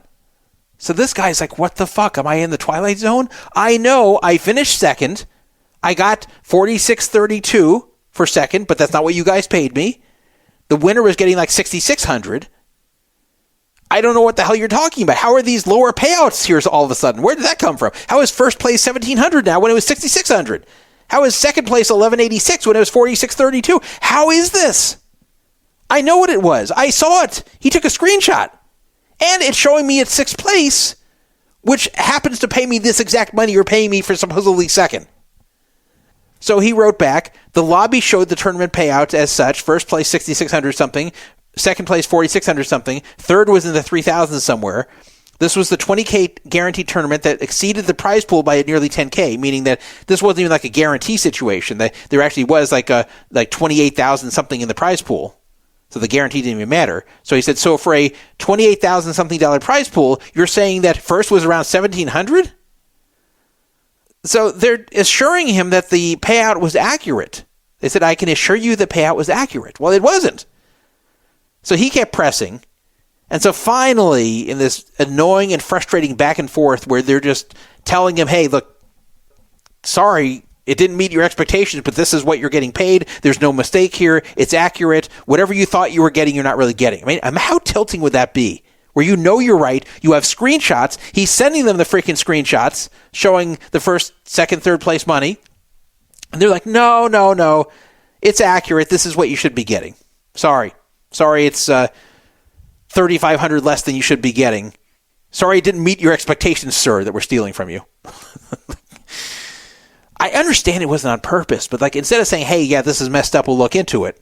They're like, no, we're right and you're wrong. Sorry, that's all you get. Bye-bye. So he contacted me at that point, and I told him, look, I think this is a weird error. I think support's just clueless. It was left where they said they're going to still look into it and get back to him, so at least they did give him a little bit of hope. They didn't say, oh, yeah, you're right, or yeah, this looks weird. Yeah, you have a point. Nothing like that. They're like, okay, fine, we'll look into it a little bit more. At no point did they say he had any bit of a point here. Just kind of like, okay, fine, we'll look a little bit more. But they weren't conceding anything. So I said, I bet they'll find something if they look into it. Let's just give them a few days. I assume this is like a one-off thing that was going on there, probably with that tournament only, and it would get resolved. And no point for me to go out and make some big post about this because it'll probably fix itself as poorly as support is handling it, as stupid as this is, and as unnerving as this might be for the player. This wasn't worth making a big deal out of just yet. But then I started seeing some things on Twitter that I wasn't liking to see. That was other players, and ones that are known in the poker Twitter space, were complaining about similar incidents also occurring during March 8th and March 9th. Snoop Dogg, you've probably heard of before. I've talked about him on this show. He lives in Northern California. His name is Doug Parscale Jr., and he was affected by this. He wrote on March 8th at 7 p.m. Pacific, just a heads up, if you play Bovada and Ignition, check your transactions for yesterday. They had some weird glitch last night and haven't paid out any tournaments after like 5 or 6 p.m. Me and multiple friends still haven't gotten any winnings. So Snoop Dogg even had it worse than this dude. He got nothing. He cashed in tournaments, as did his friends, and they got nothing on March 8th. A person named Jamie Freitag wrote, I finished in the money, and they showed me a 293rd, which wasn't in the money, and didn't pay him. Ruben Costa, who's known on Twitter as Wug, he also got screwed this way. He's a big online tournament guy. He said, day 2, this is on March 9th, so it happened on March 8th to him as well, day 2 of not receiving my winnings from Ignition. I have between 1,100 and 1,500 missing from my account from cashes on Friday evening. So for him, it happened on March 7th, not even March 8th. He said, their response is to credit me with $20, retweet for awareness, please. And then he showed that they actually gave him a $20 bonus for this happening, and then said basically, sorry, that's all we can do. Kind of reminds me of the guy from the other story where they gave him $250 for $87K not being paid out. Here they gave Ruben $20 for $1,500 not being paid out. So he was going nuts, Ruben, about this whole thing. That they just basically weren't acknowledging there was an issue here. So someone asked him, have you gotten a response at all, acknowledging your concern and your issue? And he said, very vague. Wish I was lying, but one of the customer service agents told me to refresh my cache as if I hit the wrong text prompt and I was complaining about disconnects. So he's saying he's just getting dumb answers, saying, hey, refresh your cache, it'll fix it. Instead of addressing he's getting underpaid for his tournament caches on March 7th. A player who went by MD, who's at Wally Rakes 21, exactly as it sounds, Wally Rakes 21 on Twitter, he posted, I came in second and they said I placed 44th, LOL. And he posted a screenshot of him heads up at the table with his opponent, meaning he definitely finished second there. A guy named Neil Anderson responded and said, I came in third in the 40K guarantee and they say I placed fourth and they still have not paid me out. So these guys aren't even getting any money. So in all of these cases, and in several more that were being posted about on 2+2, these players were reporting that support was being vague and unhelpful. So no one was saying from support, hey, yeah, we know there's an issue. Don't worry about it. You'll get paid. We just got to sort this out. We're working very hard. We'll give you updates as they come. Sorry, you're going to get your money. We know there's a lot of mistakes here. No, they didn't say anything like that. It's just like telling everybody, sorry, folks, you're wrong. You're wrong. You know, the payouts are correct. You're just imagining that you got more. It was a display error, but you got the right amount of money. No one was being told, yes, there's a problem. Yes, we're looking into it. At best, they were being told, we'll look. But as far as we can see, it's accurate. No matter what evidence they were showing. Like, if I were in charge at Bovada, I'd say, oh, yeah, that's real freaking weird. And if I'm getting a lot of people saying the same thing, I would go, yeah, that's extremely weird. And obviously we have an issue. And I'm not sure what the issue is yet, but we are going to aggressively look into this, keep everyone updated, and solve it, and you will get every penny. Do not worry about that. Sorry about the delay, but you will get properly paid. We've just got to figure out exactly what happened here and pay everyone properly. You know, give us a few days, we'll get this resolved. That's what I would have said. I wouldn't have said, well, from what I can see, it's accurate. It's fine. Yep, you're crazy. Yep, you think you got 4,600. You really got 1,186, and we're correct, you're not. Sorry, you just dreamed it. You may have wanted 4,600. You may have thought you deserved 4,600. You may have expected 4,600, but you really won 1,186. I'm sorry, sir. I'm sorry. Bye-bye.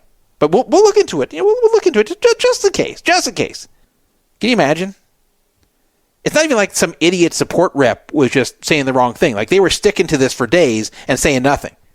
So I'm sure with all these people complaining, including many people who just weren't bringing it up on Twitter, I'm sure they probably had hundreds of complaints, maybe thousands. So they had to know there's a major issue here. Why not just tell people there's a major issue, we're figuring it out, we're going to solve it? Yeah, it doesn't look the best to put this on Twitter, but okay, so many people were affected, just admit it. It looks shady to try to cover this up and to try to make people think that they were wrong, that they were stupid. Well, finally, on March 11th, and keep in mind this is 4 days after it started, March 11th, Ignition, not Bovada, they're still not acknowledging it, but Ignition admitted that there's a problem. They wrote, we are aware that some players have experienced recent issues with tournament payouts. We apologize to our community and to those affected. We are working on a solution and will make this right as soon as possible. They should have tweeted that out on March 8th, even March 7th. To wait till March 11th and Bovada still saying nothing is crazy. It's crazy. Snoop Dogg responded, LOL, maybe don't pretend it didn't happen for 4 days, gaslight us, offer a $20 casino bonus for the trouble, and then go back to shitposting on Twitter. He's right, because Ignition and Bovada were very active on Twitter during this time, posting all this frivolous bullshit about sports and all this other nonsense. And they were just not acknowledging the elephant in the room, that they weren't paying out their tournaments correctly, which is a big deal. People play tournaments, they expect to be paid out properly. And when they're not, that's a very big deal, even if it's not intentional, and even if eventually it's going to be resolved. You have to make your customers feel better and say, yes, you're right. It messed up. The system screwed up. Sorry about that. We're going to look into it. We're going to correct it. You're all going to get your money. Don't worry. We're really looking into this very aggressively. You're all correct. We will solve this. That's what you got to say. You don't tell everyone they're wrong and ignore it and make no statements on Twitter. And to this moment here, and I'm recording this on March 12th, they haven't made a statement yet at Bovada. Now, Bovada has made some private statements to me. I've been messaging them privately, even though I was not directly involved. And they're basically just telling me that they're doing their best to resolve it as soon as possible. So they are admitting there's a problem, but they will not give me a timetable and they won't give me details. And they just keep saying that over and over when I try to press them for more details. So, okay. I mean, at least they're working on it. But boy, did they mishandle this. And there are some concerns on the part of the players that this might be hard for them to fix. Now, let's go back to the whole anonymous nature of these tournaments. Everybody's listed as player whatever. Player 037, player 365, player number whatever it might be. So some people are theorizing maybe there's been some kind of mix-up where it did not correlate correctly. And the places people finished are showing different now in their system. So maybe that's the reason the guy got his 6th place money instead of 2nd, the one who came to me, was that Bovada and Ignition really thought he finished 6th. That's what they had in their system. Now, that doesn't explain why they were claiming that the first place money was $1,700 and the second was $1,186. So hopefully that's all it is. Hopefully it's just somehow the payouts were showing incorrectly in the system and paying out incorrectly, and they can just adjust that. But the fact that it's taken 4 days now does seem to indicate a greater problem. And some are afraid, hey, what if they just got it mixed up and they don't really know who finished first, second, third, fourth, fifth, sixth, whatever, and it got jumbled in the system, they don't know how to recreate it. Or maybe recreating it would be a Herculean task of having to go through these hand histories. Even if they automate the process, they'd have to write a program to automate the process and basically recreate the whole thing and recreate the finishes and manually pay everyone. This could be a lot of work, and they may not want to admit it. So who knows what really happened there? I mean, it's so weird that the guy finished 2nd and it dropped him to 6th, and he has a screenshot all of a sudden showing him 6th and paying him 6th place money. I posted it on Poker Fraud Alert. You can find it in the Scam, Scandals, and Shadiness forum. This topic, Bovada Ignition players getting underpaid. You can go look at the topic, see the screenshot. It's an authentic screenshot. How would that even happen? Was it really a display error like they're claiming? But if it's display, he should have gotten the right money. So it wasn't just display error. It was a network error showing that he is 6th place when he was really 2nd and paying him for 6th place. It's one thing if the screen shows he's 6th, but they pay him for 2nd. But the screen is showing him 6th, he got paid for 6th. Then people didn't get paid at all. Some people got really weird places, like the guy who finished 2nd and got 44th in their records. So what if their records are just wrong and they have to recreate them if they can? Who knows what the hell happened here? This is really odd. I've never seen anything like this before. So let's say hypothetically that's what happened. Let's say just everything got jumbled and they don't know who finished in what place. Hopefully they could recreate it with hand histories, but let's say they couldn't. Let's say for whatever reason this is not retrievable and they cannot figure out who finished what. Then what do they do? I think at that point is you go through any emails that you got of people claiming what place they finished and just believe them. Now, at this point, you can think maybe people will just falsely claim they finished a certain place. But at minimum, anyone who complained, you should just believe them and pay it. Now, that still screws the people who didn't complain. But who knows what's going on behind the scenes. But this has been 4 days. They haven't fixed it. And I don't think it's because they're being lazy. I think they've got a big problem on their hands. And probably, at minimum, this is difficult to correct. And it's going to be a lot of work.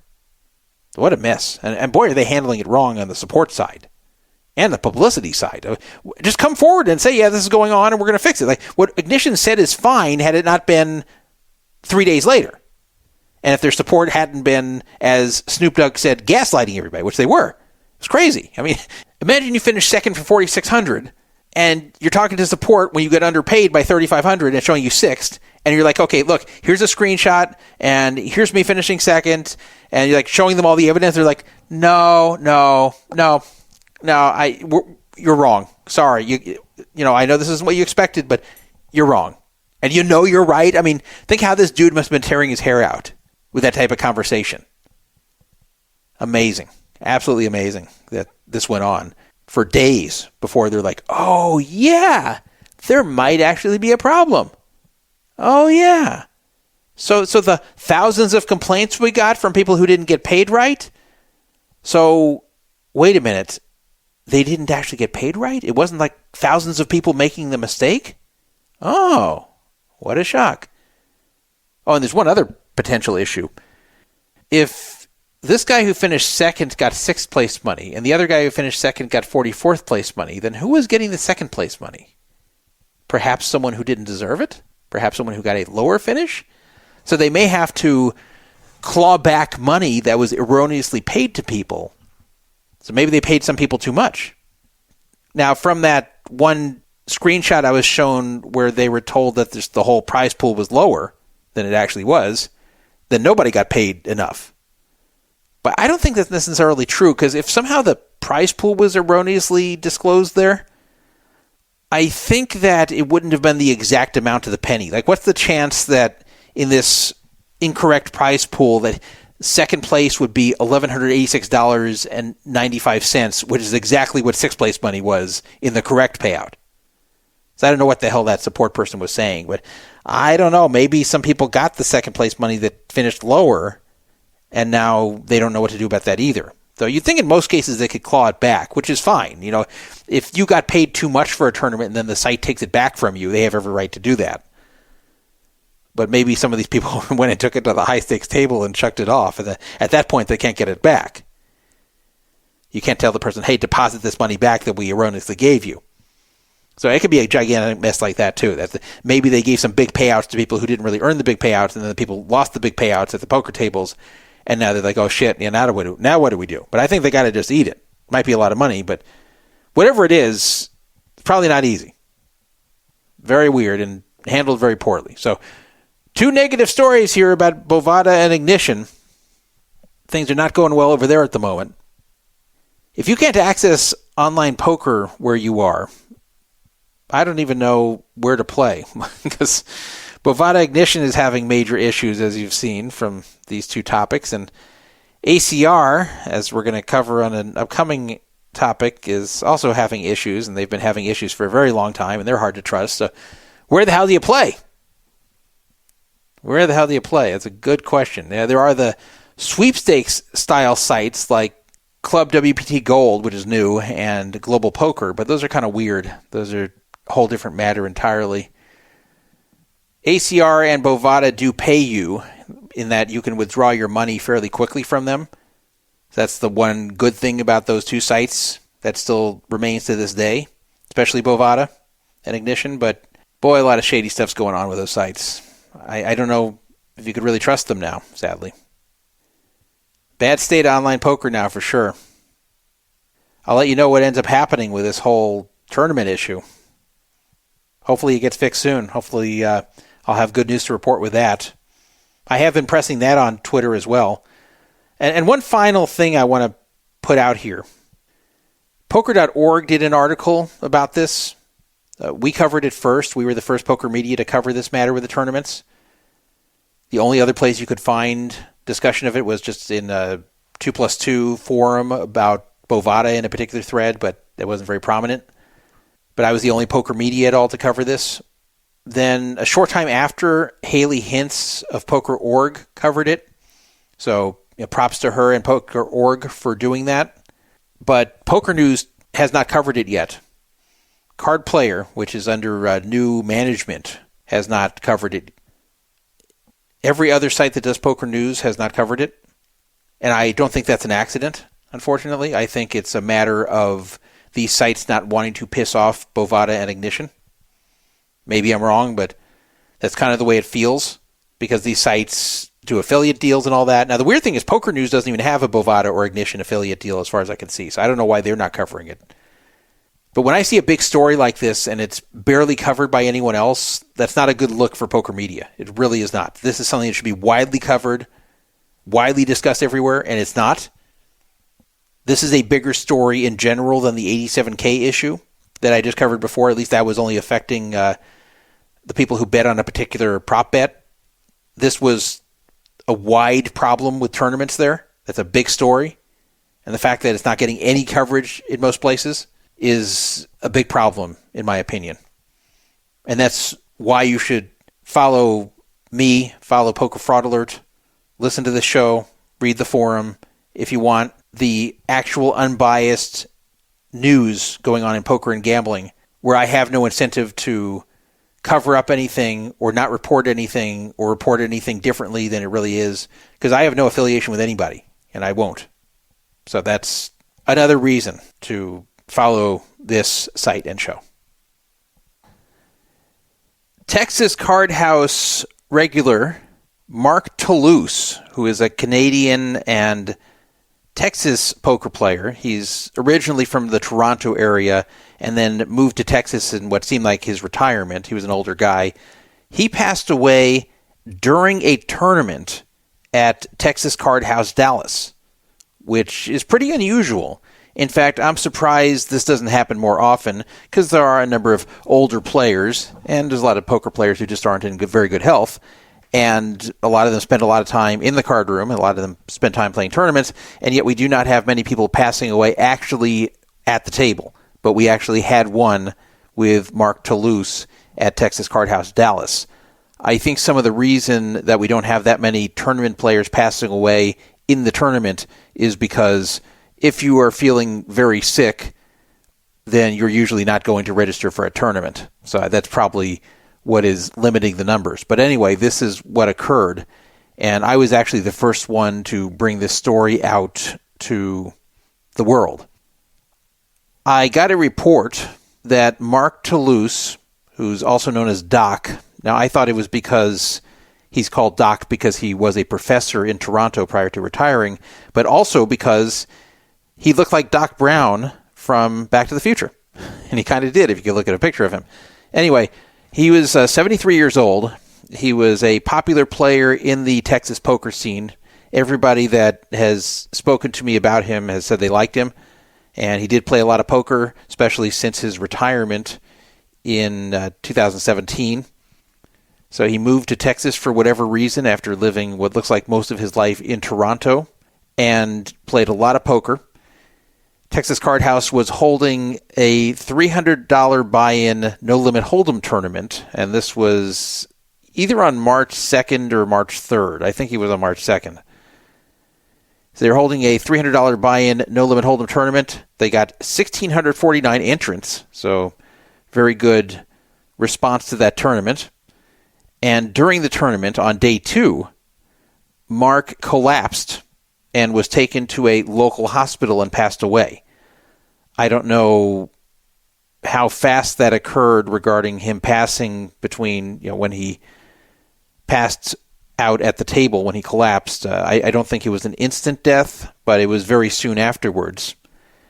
Mark did have a pretty decent stack, and what was especially unusual here was the fact that Mark was in the money, as was everybody else, of course, who was presently in the tournament. So the money had hit, and had this not occurred to Mark, for all we know, he could have ended up being the winner. Now, what happens when a tournament poker player collapses in the middle of an event? Well, they'll usually stop the event and tend to the player. In this case, Mark was not responsive, so they called an ambulance, which took him away, and as I said, he passed away very shortly after that at a local hospital. Once they removed Mark from the premises, they continued the tournament. And what happened to Mark's stack at that point? Remember, he was in the money. Well, it blinded out. So just because he was taken to the hospital and was very unlikely to return, that doesn't mean they just take his chips away, because he hadn't done anything wrong. He wasn't disqualified. He just had a major health issue occur. So his stack was blinding out, and whatever position it ended up finally blinding out and going to zero is what position he would be as the finisher in that tournament. Turned out that finishing place was 26th, and Mark ended up cashing for $1,475. He became one of the very few poker players, in fact, maybe the only one. I don't know about anyone else, but I know it's very few, whatever the number is. He was one of the very rare poker players to have cashed in a poker tournament while deceased, because he definitely passed away before his stack fully blinded out.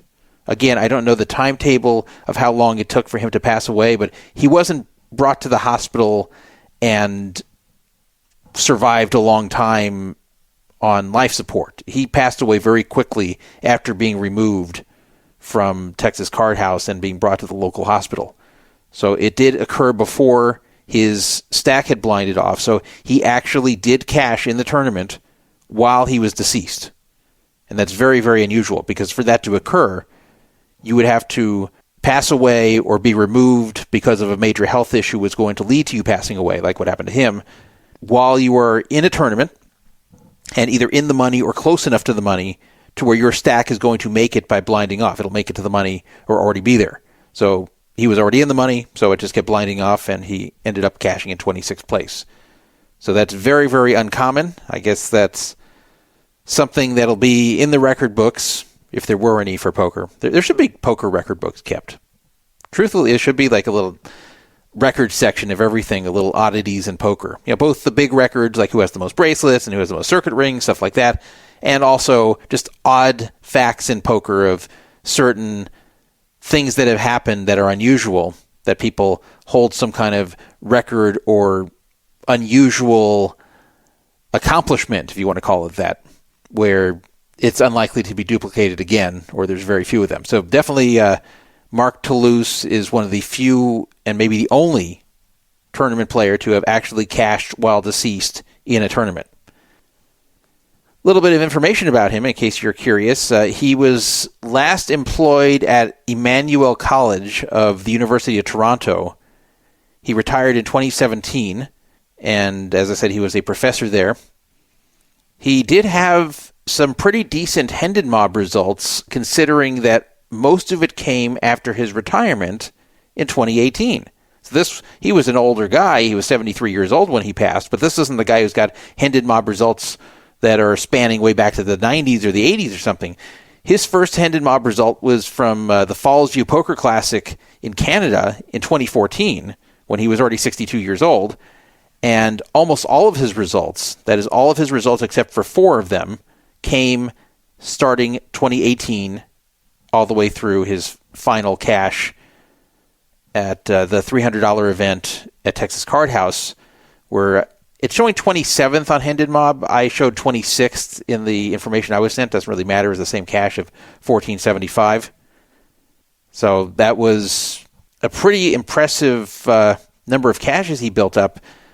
$553,000 worth of cashes lifetime. Almost all of it came 2018 and later. So he did this all in a period of 7 years. The cashes prior to 2018 added up to less than $10,000. So this is a very prolific player. Hung out all the time at the Texas card rooms, places like Texas Card House, Dallas, and other places. A guy who loved poker, but that wasn't his career. He mainly did it in retirement after being done with his job at Emmanuel College. As I said, a well-liked guy. People were sad to hear about his passing. I had never seen anything bad said about him. He wasn't a super well-known player, but I'd heard of him before, and everybody in the Texas scene told me they liked him.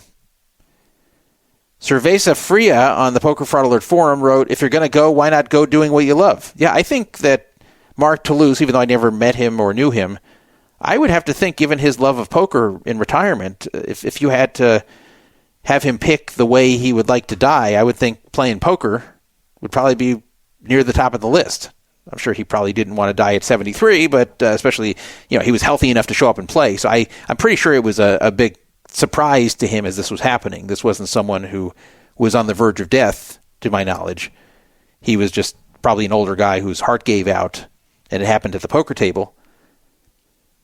Another reason heart attacks don't occur that often at the poker table is that most heart attacks, especially in middle-aged people, if it occurs at that age, is brought on by physical activity of some sort.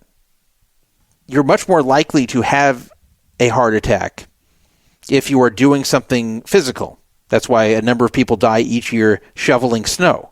people who otherwise don't exercise and then find all the snow blocking their driveway and have to shovel it out of the way. Of course, that's not a problem for me living in the LA area, but people who live in snowy areas, they have to do that. And some middle-aged and older men who feel, mostly healthy, but don't exercise that much, go out and shovel the snow. And a number of them die each year from heart attacks that occurred during shoveling snow. There's a number of heart attacks that occur to people, especially men, who are hiking and are not regular hikers, and even though they're capable enough to do the hike, it's too hard on their heart and they end up dying. And there's a number of other heart attack scenarios which all revolve around physical activity. And it actually becomes a double-edged sword once you get into middle age and older, that exercising is good for you and really a key to living longer, but you're also taking a chance when you exercise that it could bring on a heart problem, especially if you are already older and not in great shape. So it's kind of damned if you do it, damned if you don't in some cases. You are better off, if you're going to exercise when you're middle-aged or older, starting off slowly, not pushing yourself too much too fast, and also being with a buddy when you're doing it, so if anything happens to you, then people can call for help. Because in many cases, when you have a heart attack, it is something where you can be saved if someone sees it, and you can be brought into the hospital in a reasonable amount of time. But there are other heart attacks where you're just not going to come back from it, like what happened to Mark Toulouse. Of course, he was 73 years old, so he was in the zone where he's elderly enough to where just a killer, massive heart attack can hit you, and that's that, and you just don't have a shot. So these don't usually happen in the poker room because poker is a non-physical activity. You're just sitting there. You're sitting in a chair. The most physical you get during a poker tournament is getting up during the break and going to the bathroom and walking back. So that's another reason this is very unusual, is even if you have heart problems, you're not as likely to have them while you're just sitting there at the table. But it did happen to Mark Toulouse. His heart must have just given out, and happened to be while he was playing poker, and probably not as unlikely as you think because he was playing a lot of poker. In case you're wondering what his best cash was, he won a tournament in Dallas in August 2022, and it was a $400 no-limit hold'em tournament. He won it and got $89K. That was his best cash lifetime. He does not have any bracelets, and I don't think he has any circuit rings. He mainly concentrated his poker play in Texas, where they don't have any of that stuff. It doesn't not look like he has many World Series of Poker cashes. I'm scrolling through quickly. It looks like he has about 10 of them, maybe about 15 of them lifetime. So I guess he has some. At first I wasn't seeing many, but then as I scroll down I saw more. So he does have a lot of cashes. Like it's a long scroll down between 2018 and 2025. So he'd had a lot of cashing in those 7 years. He must have been playing a lot of poker. This is a guy who retired and said, I love poker, and just kept playing. And seemed to like tournaments especially. So rest in peace, Mark Toulouse. And yeah, I happened to be the one who was given the information first. This was brought to me by a listener who is well connected within the Texas poker scene. And I was the first one to make the public announcement of it. In fact, I was a little bit worried because I didn't have 100% verification that this had occurred. And I was a little bit worried, what if I say this and it turned out he's not dead, and I'll look really foolish and I'll worry people who care about him, and it turns out he's still alive. But no, turned out it was correct and that he had really passed away. But the information that was brought to me, it looked pretty reliable. So I went with it and I was correct. And, I guess these things happen with a large pool of poker players everywhere, a lot of whom are old. This type of thing's going to happen. So rest in peace, Mark Toulouse. Let's move on and talk about two Caesars Rewards topics. The first one has to do with something we've talked about before. And I'm going to give you closure on this because it keeps going back and forth. We cover it, then we cover it again and correct what we said before. Not really correct, but update, because it kept changing back and forth. What am I talking about? I'm talking about the Founders Card. We've discussed the Founders Card a number of times on this show. The Founders Card is not a casino card. It is actually a club. It's not even a real card. It's like a club, very pretentious club. And it's something you just pay for. They have to accept you, and they have very obnoxious and pretentious rules about accepting you. So if you just have a regular job, they don't want you. Like if you're a firefighter, very respectable job, they don't want you. If you work some very well-paid, well-respected corporate job, They don't want you. They want what they call entrepreneurs and anyone kind of like in that vein, in that line of work. They rejected me. And I thought, wait a minute. I don't have a 9-to-5 job. I would think that being a professional poker player and running a poker and gambling themed podcast and forum would be interesting enough to be accepted by them. But not only didn't they accept me, they jerked me around for like 4.5 months and finally said no when I kept hassling them like, please make a decision. So I was kind of bitter at them for that. If they don't want to accept me, fine. Just tell me right away. Don't jerk me around for 4.5 months saying, we've got a backlog. We're still deciding. It's possible they rejected me because I pressured them into a decision. And it's possible that they didn't like that I signed up through a discount link and that at the time a lot of people were signing up and paying full price. I don't know. It's very weird. I don't know why they just didn't want to take my money. But regardless, the Founders Card, the main reason people got it, despite all the bullshit all over their website where they talk about all the benefits and what an exclusive club it is, blah, blah, blah, the main reason people wanted it, especially among gamblers, was because it gave you automatic Caesars Diamond status. And every year it would renew. Every year you could just be Diamond with no gambling at all. And depending upon various factors, the Founders Card would cost anywhere between $199 and $699 a year. There's a lot of variance in price. I got in what was supposed to be $400, and they did not accept me. Anyway, in early 2024, Founders started to act really funny about the Caesars Diamond benefit. They weren't officially announcing it was gone, but people were noticing they were not getting their Diamond renewed when February 1st came around, which is the beginning of the Caesars Rewards year. And when people would inquire, some of them were being told that Founders and Caesars had not come to an agreement for 2024. And Founders was very, very sketchy about the whole thing. A real announcement was never made. There were Reddit users discussing this. A rep finally told the guy who started the Reddit thread, this is back in 2024, that the Caesars benefit is no longer active and it's been removed from the site. So that seemed to be that. So I announced it back then. I announced it about a year ago that the Founders Card was no longer a way you could get Caesars Diamond without gambling. So then shortly after that, just when it seemed like the whole thing was dead, people started to say the opposite was happening, that they were getting Diamond for being Founders Card members. And people found themselves upgraded. And it turned out that Founders and Caesars came to terms. So while it was delayed, people were getting their match after all. And they did get to be Caesars Diamond one more year, even though they had to do without it for February and I believe part of March of 2024. But then after that, they became Caesars Diamond. So it kind of looked like that whatever deal Founders and Caesars had together, I don't know who was paying who. I have to guess Founders was probably paying Caesars something, but maybe not. Maybe Caesars was dumb enough to think that this was going to bring in well-heeled gamblers, which would be stupid because people are getting this just to not gamble. So that would be very dumb on Caesars' part to just have this agreement. But, Caesars had other agreements, like with the Wyndham Business Earner credit card, and they just did away with that as well. So that doesn't work for 2025. But again, that was something where Caesars did this likely because they thought this was going to bring in people who were rich businessmen or something. But again, people were mainly just using this to get the free Diamond.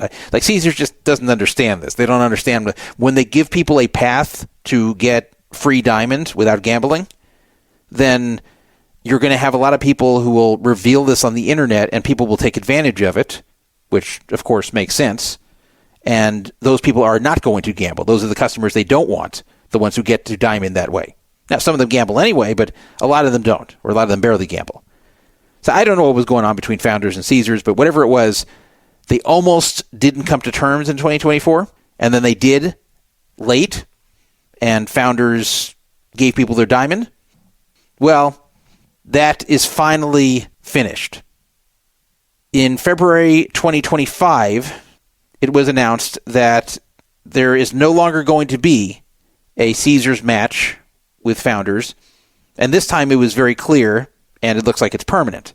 I guess it could always come back in the future, but they have severed their agreement with Caesars, or Caesars severed the agreement with them, and they switched over to Win Rewards instead. So this is what it said on the Founders Card site, and this was posted by Poker Fraud Alert Radio listener Matt the Rat. Very nice guy I've met and gone to dinner with a lot of times. He's from Canada, but I see him during the World Series of Poker. It said on the website, effective February 1st, 2025, if you previously redeemed Caesars Rewards Diamond status through Founders Card, your Caesars Rewards status will now reflect your earned status based on 2024 activity. So basically they're saying that we're not renewing you again. Whatever status you earned in 2024 at Caesars is what you're going to get now for 2025. So if you happen to earn Diamond in 2024, that carries over the next year as it always does, then great, you'll still say Diamond. Whatever you earned, you're going to have, but it's not going to be because of our card anymore. But then it says, Founders Card is thrilled to announce its new Las Vegas gaming partner for 2025, Win Rewards. Founders Card Elite members can elevate their Las Vegas experience with an upgrade to Win Platinum status. That's it. They've switched partners. It actually says there, Win Rewards replaced Caesars Rewards on February 1st. February 1st is a very important date because that is the beginning of the Caesars Rewards year. So basically, nobody was renewed on February 1st or later, which means for 2025, there is no way you have a status match with your Founders Card. There's no way you have Diamond right now in March 2025 as a result of the Founders Card. There's no way you have that. So that's it. If you have the Founders Card, I would recommend canceling it. Now you may say, wait a minute though. What about the Win Rewards? It's not Caesars, but maybe that's good. Win is a nice property. Win even has that Encore property in Boston. So maybe you should keep it for Win Rewards, you might be thinking. Well, my opinion is no. And I will explain to you why Win Platinum is not very exciting. First of all, Platinum, while sounding like it might be good, is not. Platinum is the middle tier at Win Rewards. Win Rewards has red, platinum, and black. Black is the highest, platinum is the middle, and red is the bottom. Now, to show you how it's not difficult to get to platinum if you just play at Win, if you get 7,000 tier credits at Win, you get to be platinum. You need 70,000 to get to black at Win. Now, it is true that Win Platinum is kind of in some ways like base diamond at Caesars. But if you take a look at the benefits, and you can find it by going to winlasvegas.com/win-rewards, the benefits are not very exciting. You get a 20% bonus on slot points earned, and you get hotel discounts. You don't even get free rooms. You get free parking, but who cares? That's not a huge thrill. You get a complimentary Holland America Line cruise for two, where you do have to pay some fees and stuff. So that's a nice benefit, and actually Caesars doesn't have that for Diamond. That's only for 7 stars. And you get some kind of birthday credit there, and then you get a $100 salon or spa credit and a $150 birthday dinner, which is kind of like the $100 dinner you get at Caesars. That could be redeemed anytime. It's not just a birthday thing. And then you get complimentary Win Connoisseur Series for 2 guests. I don't even know what that is. That's really all you get for Platinum. You don't even get like a room upgrade. Even Caesars Diamond will give you room upgrades to non-suites.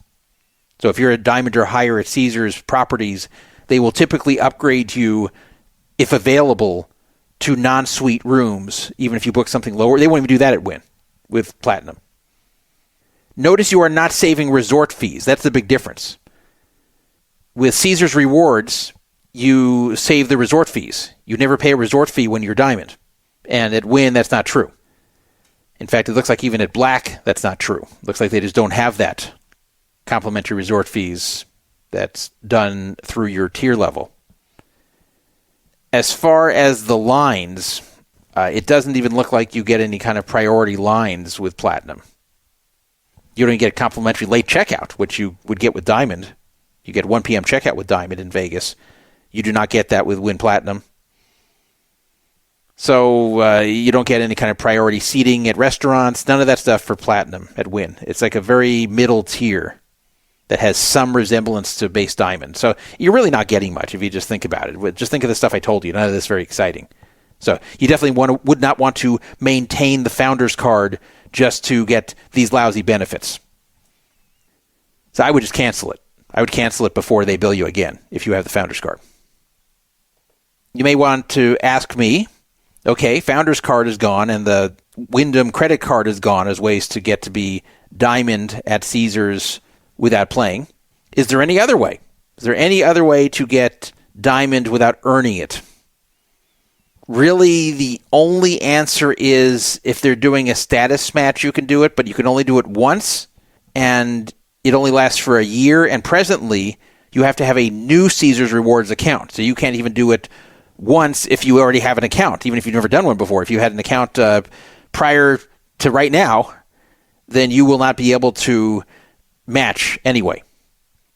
The only other way is if you stay at a lot of Wyndham hotels, if you earn Wyndham Diamond through hotel stays, then you can still match to Caesars Diamond. That's the only way. But you cannot do it through the credit card anymore. The credit card would get you instant Wyndham Diamond. That used to qualify you for a match. It does not anymore. So those are the only two ways. Staying at a bunch of Wyndham hotels, which is not very cost effective because it requires a lot of stays, or a status match will last for a year only if you have a new card. So it doesn't apply to many of you. Otherwise, I would stick to the tier match days. There's a lot of them that are being announced throughout this year. There's some at the end of March that are 10 times, but some of them you do have to be invited to, so make sure to check on that, where you have to book a room and be invited. You can't just walk in and swipe. But if you don't want to do that, there is a Lake Tahoe one that's from May 30th to June 1st, and Lake Tahoe was a nice place to visit. A pretty nice time of year, late May, early June. A little bit cold, but not that bad. You can do some summery type activities, maybe see a little bit of snow still around there. So it's a pretty area. And a lot of 5 times ones coming up, including April 14th through 20th. So that's a good way to get to Diamond fast. I wouldn't bother with Diamond Plus these days. Just get base Diamond and quit there. That's my advice. And then you'll have it all the way through January 1st, 2027. So let's talk about something else now that is Caesars related. Actually, I guess this isn't Caesars related. Never mind. I guess that was my only Caesars story. Let's talk about something Las Vegas related.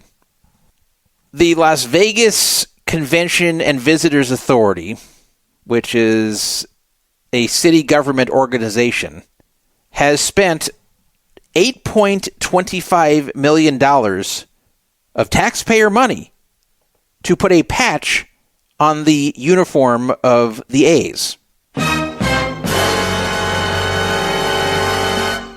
And people are not happy about this. I've looked on social media, like nobody likes this. People are very frustrated about this. So let me tell you what's going on.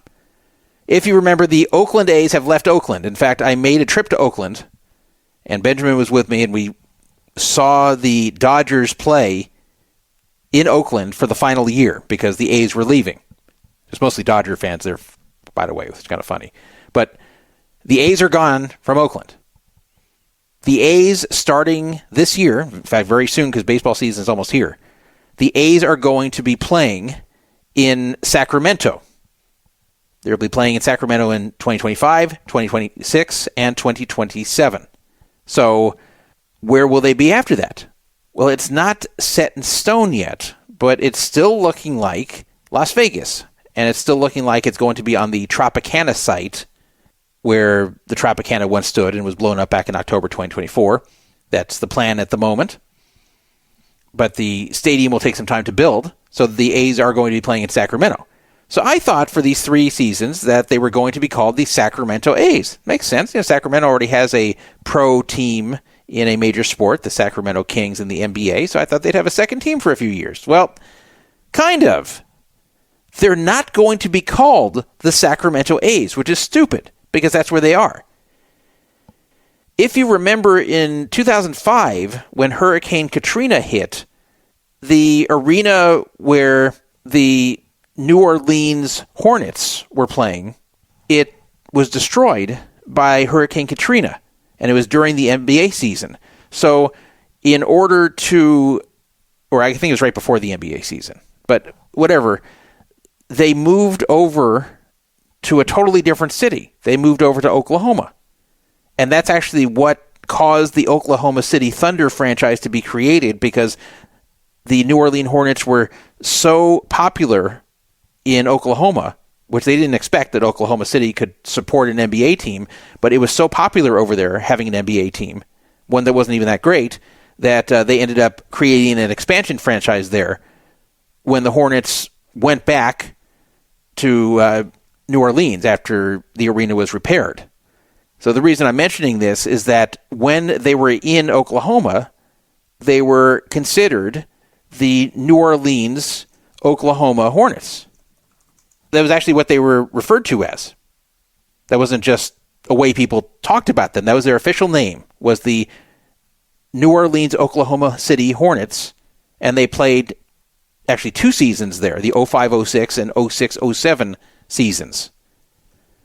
So even just as a temporary home, because of a hurricane, they got to take on the Oklahoma City name, and they retained the New Orleans name because they were only gone from New Orleans because of the hurricane. But it would actually be reasonable, because the Oklahoma City was just a temporary place where they were playing, that they'd still be called the New Orleans Hornets, even playing in Oklahoma City. But they officially renamed them for those 2 years, which is nice.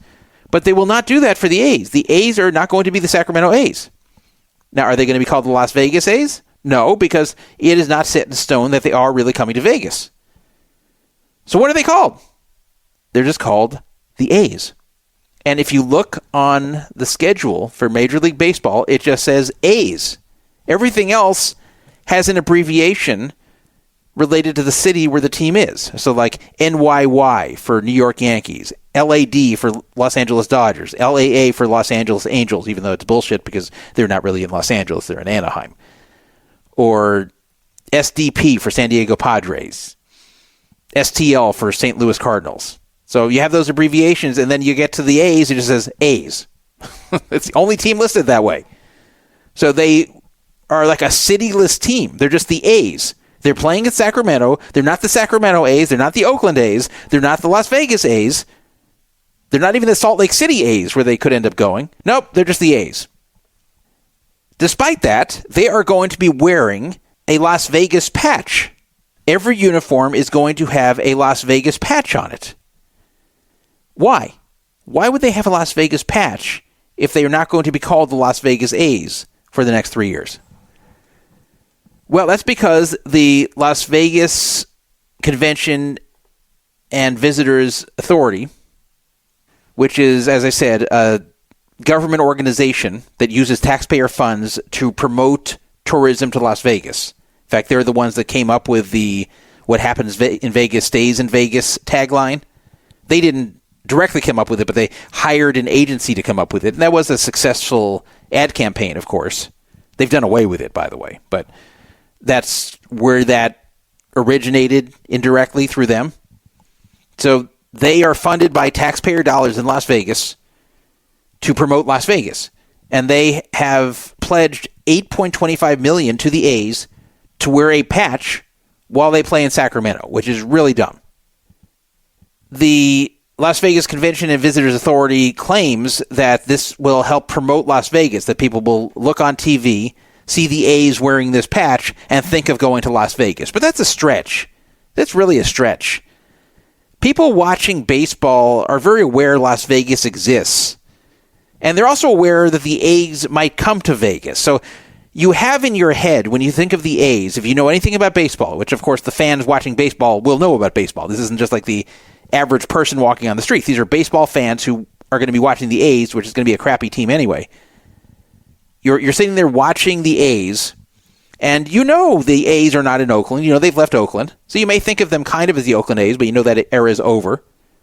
Just like many other former residences for teams are over. Like the Dodgers, you don't think of them as the Brooklyn Dodgers, do you? Even if you're older and were around when they were the Brooklyn Dodgers, you don't think of them that way, right? Like it was probably pretty fast after they moved that you thought of them as the Los Angeles Dodgers. And even more recently, take like the Raiders that moved to Las Vegas. Do you think of them as the Oakland Raiders or even the LA Raiders if you want to go further back? No, you think of them as Las Vegas Raiders now. Or the Rams. They were in LA, then they went to St. Louis, then they went back to LA. Well, right now they're the LA Rams. That's how you see them. So the A's, if you're a baseball fan, you're aware they were in Oakland. They're not in Oakland any longer. They're not going to go back to Oakland. And you know that Las Vegas is the most likely but not certain destination for them. So you'll think of Las Vegas no matter what when you see the A's play. You don't need to see a patch on each uniform to remind you that Las Vegas exists and is a place you might want to visit. And the truth is, if they really wanted to promote Las Vegas, if they really want Las Vegas on people's minds, they should have paid to name the team the Las Vegas A's, even if they're playing in Sacramento. Now, that probably would have been more than $8.25 million over 3 years, but that is at least understandable. If they say, we know that the A's are coming, we want to get people excited that they are a Las Vegas team, even if they're going to be playing in Sacramento for 3 years. Okay, we're going to pay for the Las Vegas A's to be called that before they're here. Something like that. I mean, that would make a little more sense. But to pay them $8.25 million out of taxpayer funds to wear a patch is so dumb, and nobody likes it. Nobody likes it at all. Some people feel that this is a way to appease John Fisher, the notoriously cheap and hated owner of the A's, that this is just something that was kind of done for him because he gets $8.25 million to entice him to really want to go through with moving to Vegas, kind of to kiss his ass. And this is the way they justify it, as a patch is being worn. I don't know. But whatever it is, it's stupid, and people are very upset about this because they think the city's getting no value out of this patch.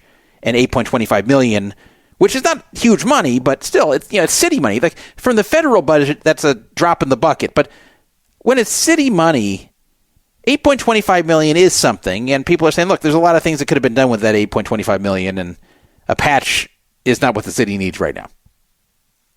I predict the A's are going to be a fail in Las Vegas. If you remember, the first pro sports team to come to Vegas was the Golden Knights, the NHL Golden Knights, and that happened to be a good team. It was an expansion team, and it just ended up being really good. So that got people very excited, between both being the first pro team in Vegas and just the fact that it was very good, and people really got into it, and they still get a good attendance. They do not have an NBA team yet, and they, of course, have the Raiders. That's the second pro team they have. But the Raiders, they really struggled this past season to get Las Vegas residents to attend. The attendance was okay because they got a lot of out-of-towners. People were actually planning trips around their NFL team from their city coming to Vegas to play. But it was actually found that about 2/3 of people in the stands at Raiders games were there for visiting teams, which, if it has to be like a team like the Rams or the Chargers or the Arizona Cardinals, that makes sense because it's not very difficult to come to Vegas. But this includes a lot of other teams that are quite far from Vegas that people have to fly in. And the fact that they still filled 2/3 of the stadium on average, everything seemed like a road game for the Raiders. That's pretty much a fail. And the main reason for this is because the Raiders aren't good and haven't been good for a long time and aren't likely to be good anytime soon. So people are just kind of not into that. They're just not into the Raiders. So that's already kind of a fail. But they are kind of masking it because a lot of people are coming to see the Raiders from around the country. But this is not going to work for baseball, where there's 81 home games every season. For football, there's about 10% of that. So that's a huge difference. A gigantic difference. So I don't think they can support 81 home games with just visiting fans. I mean, yeah, you'll get a good attendance when the Dodgers come in. But the funny thing is, the Dodgers won't even come in that much because they'll be in the American League. So the only sort of local team that they'll see come in that should get a decent attendance would be the Angels. But the Angels have been lousy lately, and they're not going to get better anytime soon. And they don't have the type of fan base the Dodgers do. But other than that, the other teams that are sort of close by are all in the National League. They just won't play them very often. I'm talking about the Dodgers, the Padres, and the Diamondbacks, and even to some extent the Rockies. So these teams are all in the National League West and just will not be playing the A's very much. So I think it's going to be a big fail. I don't think people in Vegas are going to be clamoring to see a lousy team. And I don't think a lot of visiting fans are going to show up to see their local team play when there's already 81 home games a year. It's not as much of an event as it is with an NFL game, which each team plays once a week with the NFL. It's just a different situation when you know your team is coming into Vegas one and only one time, and it's one of fewer than 20 games every year. Then it makes sense people might travel to see one. But if it's one of 162 games, I don't think people are going to really be that excited. Not enough to fill a stadium. We'll see, but it'll be a while, and it's possible the whole stadium deal will fall through, and it's possible the A's will end up going somewhere else. They're playing in a minor league stadium for 3 years in Sacramento, and then where they go next, we will, I guess, kind of figure out soon. Might be Vegas, but could also be something like Salt Lake City or even somewhere else. There's even talk about bringing a second team to Canada, so we shall see. YouTube has changed a policy regarding gambling videos that are allowed on the platform, and believe it or not, I actually agree with it. And that's something I never thought I would say, that I would agree with a YouTube restriction on gambling. Have I lost my mind? Have I become bitter towards the gambling world and want to see it all? Maybe, but that's not what this is about. That's not why I agree. The reason I agree is because this policy change, I believe, is going to help thwart scammers and not really affect very many others. So starting March 19th, 2025, YouTube is making two changes. Number one, content promoting any online gambling sites, whether they're legal or illegal, will be inaccessible to users under 18 and, more importantly, to those not logged in. So the only way you can see anything promoting online gambling, whether legal or illegal, is you have to be logged in and you have to have your age listed as 18 or older. That's a big change. A lot of people watch YouTube not logged in. And that is, of course, done to prevent minors from seeing gambling ads. So, okay, I'm kind of neutral negative on that change because it's kind of a pain in the ass. I feel this is one of these things where if they really want to find gambling, kids can find gambling, and it's just kind of a pain in the ass for those who might want to see gambling content that happens to also be promoting legal gambling sites, which is totally fine.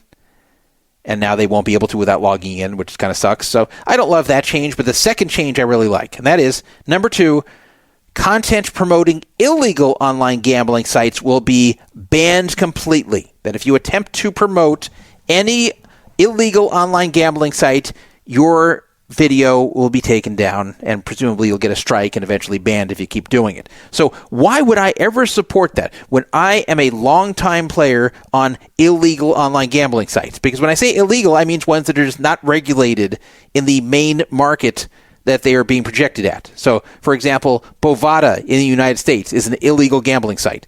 ACR in the United States is an illegal gambling site. BetOnline in the United States is an illegal gambling site. And the United States is the main market for all three of those sites. So it is considered by YouTube, and correctly, an illegal gambling site. And you cannot promote any of those sites or any sites like that on YouTube anymore starting March 19th. If you do, they're going to ban your video and eventually ban you. So why would I be for that when I played on those type of sites going all the way back to 2001, and I still do? So why would I be against that? Well, I'll tell you why. Because they're not going to ban content talking about those sites. You can talk about them. You just can't promote them. You can't say, go over to this site. You can't advertise for them. You can't have affiliate links. You can't have anything that would be instructing people to go over and play them. So this content is fine on this show because I don't promote anything. When I talk about these sites, it's usually to criticize them. I never tell anyone to go play these sites because I don't run ads on here. I don't tell anyone to go play anywhere because I'm not giving anyone free advertising. I don't care if I like the sites. I'm not going to tell you to go play because I'm not giving them free advertising. These are for-profit businesses, and I'm not going to give them free advertising. So I've never done that. So it's not going to affect me. But I'm not just being selfish here. Who does promote these illegal online gambling sites? Who does it? Well, it's mostly scammers. It's mostly scammers like Christopher Mitchell, where they promote some kind of bullshit winning strategy that doesn't actually win, or some kind of winning system which doesn't actually win, and in fact can make you lose even more than just gambling normally. And then they encourage the viewer to sign up and try themselves through the channel's affiliate link. Sometimes they're allowed to post the link, sometimes they have to do it in a backdoor way, but they find a way around the restriction with the affiliate link, and basically they get people to sign up using their code, and then they get a percentage of the losses of their viewers, as much as 35% sometimes. And that's how a lot of these people support themselves. They're not just advertising these sites, they're promoting bullshit strategies that are going to lose, and then they pretend they're going to win, and they say, if you want to win like me, go sign up to this site, use my link, use my code, try these strategies there, and in reality, these people are going to lose, and they're going to get 35% of their losses. It's really dirty. That's what Christopher Mitchell did. That's what a ton of them do. It's not just him. There are very few people who are promoting these illegal gambling sites that are not scamming or lying or misleading you in some way on YouTube. I'm not talking about totally. I'm not talking about any site with a link to Bovada. I don't mean that. I mean YouTube videos that are aggressively promoting these sites, these illegal sites, are almost always doing it in a misleading and shady fashion. In many cases, they're playing with fake affiliate money, where they are given big money that they can play online with. A lot of times it's not live, even though they fake it's live. And then you watch the person playing, and you watch them winning all kinds of money playing there. And you get so jealous watching them win thousands, 10,000s, hundreds of thousands of dollars on these sites, and what they're really playing with is fake money. They're given money that they cannot withdraw. And that's what they're playing with. So it looks real. Everything looks real, except it's fake money. They cannot withdraw it. They can't transfer it. It's play money. But you can't tell watching this. So, of course, you see these people winning so often, you go, okay, well, they're effortlessly winning. Their system must work. And you sign up using their code, and you lose, and they get 35% of your losses. Really dirty. So I don't see much utility of having these channels that need to promote these sites in order to create their videos. Because keep in mind, people can keep creating videos with whatever content they want. They just can't promote those sites anymore. And since such a high percentage of them are promoting it in some kind of dishonest or shady way, so people will sign up and lose and they'll get their money, no, I don't like it. So I think it's great. I think this is going to stop a lot of the YouTube scammers who are doing it through these sites, just like Christopher Mitchell. I'm happy to see that change. And now if Christopher Mitchell makes another YouTube channel, we can get it killed right away. Like we could have before, I guess. We could have killed it faster than we did. The last time we actually gave him a month just to let him get frustrated that he was creating it and getting away with it, and then we yanked the rug away from him. But that's not even necessary anymore, because now we can just yank it super fast because it's expressly against the rules. So I don't even think he will create it. I think he's aware of this, and he's just done. Not that he's tried to come back all that recently since we killed the last one. I think he realized we're just going to keep killing it, so there's no point. But now he really won't, because now by YouTube's own terms, he can't do it. It's not even about him personally anymore. So that's great. I'm happy about that. These sites are not providing value. I am all for people being able to gamble where they want. I would not want to see those sites banned entirely. I would not want to see anyone in trouble for playing on those sites. But anyone promoting them on YouTube, it's almost always a scammer. It's almost always someone misleading you. It's almost always someone who's putting out false content to get you over there and get you to spend your money, try their strategies or whatever BS they tell you. It's just very misleading, very scammy. I don't like it. I'm glad it's done. So good job, YouTube. Well, that is it. We're done for tonight here. So this is a very weird show because we're not done yet, but we're done for tonight. This show actually is going to be 2 nights put together, 2 nights apart. Some of it was recorded the early morning of March 12th. Some of it was recorded in the early morning of March 14th, which is when I'm recording this right now. There's other topics we haven't covered yet, which I'm going to do sometime fairly soon and release as a different episode. So you're hearing in this episode content between two nights that were 2 nights apart from each other. Are you confused yet? There were various reasons this happened. One of them was the original content I recorded on March 12th was supposed to be kind of like a pre-show, and then I was getting DDoS'd, so then I couldn't actually do the regular show later that night. And then I was still getting DDoS'd, and I finally got that somewhat or mostly under control tonight. So I decided, let's do a test here and make sure the whole thing doesn't disconnect. And it looks like it worked out, so that's good news. So we'll do the rest of this sometime soon. So far, but when we do the last part, we will have the free roll. So the free roll is not dead. The free roll is just delayed. Didn't want to have but I think the poker room was even down anyway, so let's get that fixed. Anyway, thanks for your patience. I know we had some unhappy people that the show has been not appearing very often. The schedule's been erratic. It's not the reliably scheduled show it used to be. And it's not, but as I said, I'm getting older, and I also have had less time recently to do this. So when I can do it, I'll do it. It is going to continue for the foreseeable future. And thank you for those of you that stood by. And you know what? I could have just recorded all this stuff offline. I could have not broadcast live, but this is broadcasted live right now, here on March 14th, right now, 3:13 in the morning. Because I always want a live show, even if there's not many listeners. Most of you listen in the archives, but I always want it live too. Good night for now, and of course, Shalom on Purim.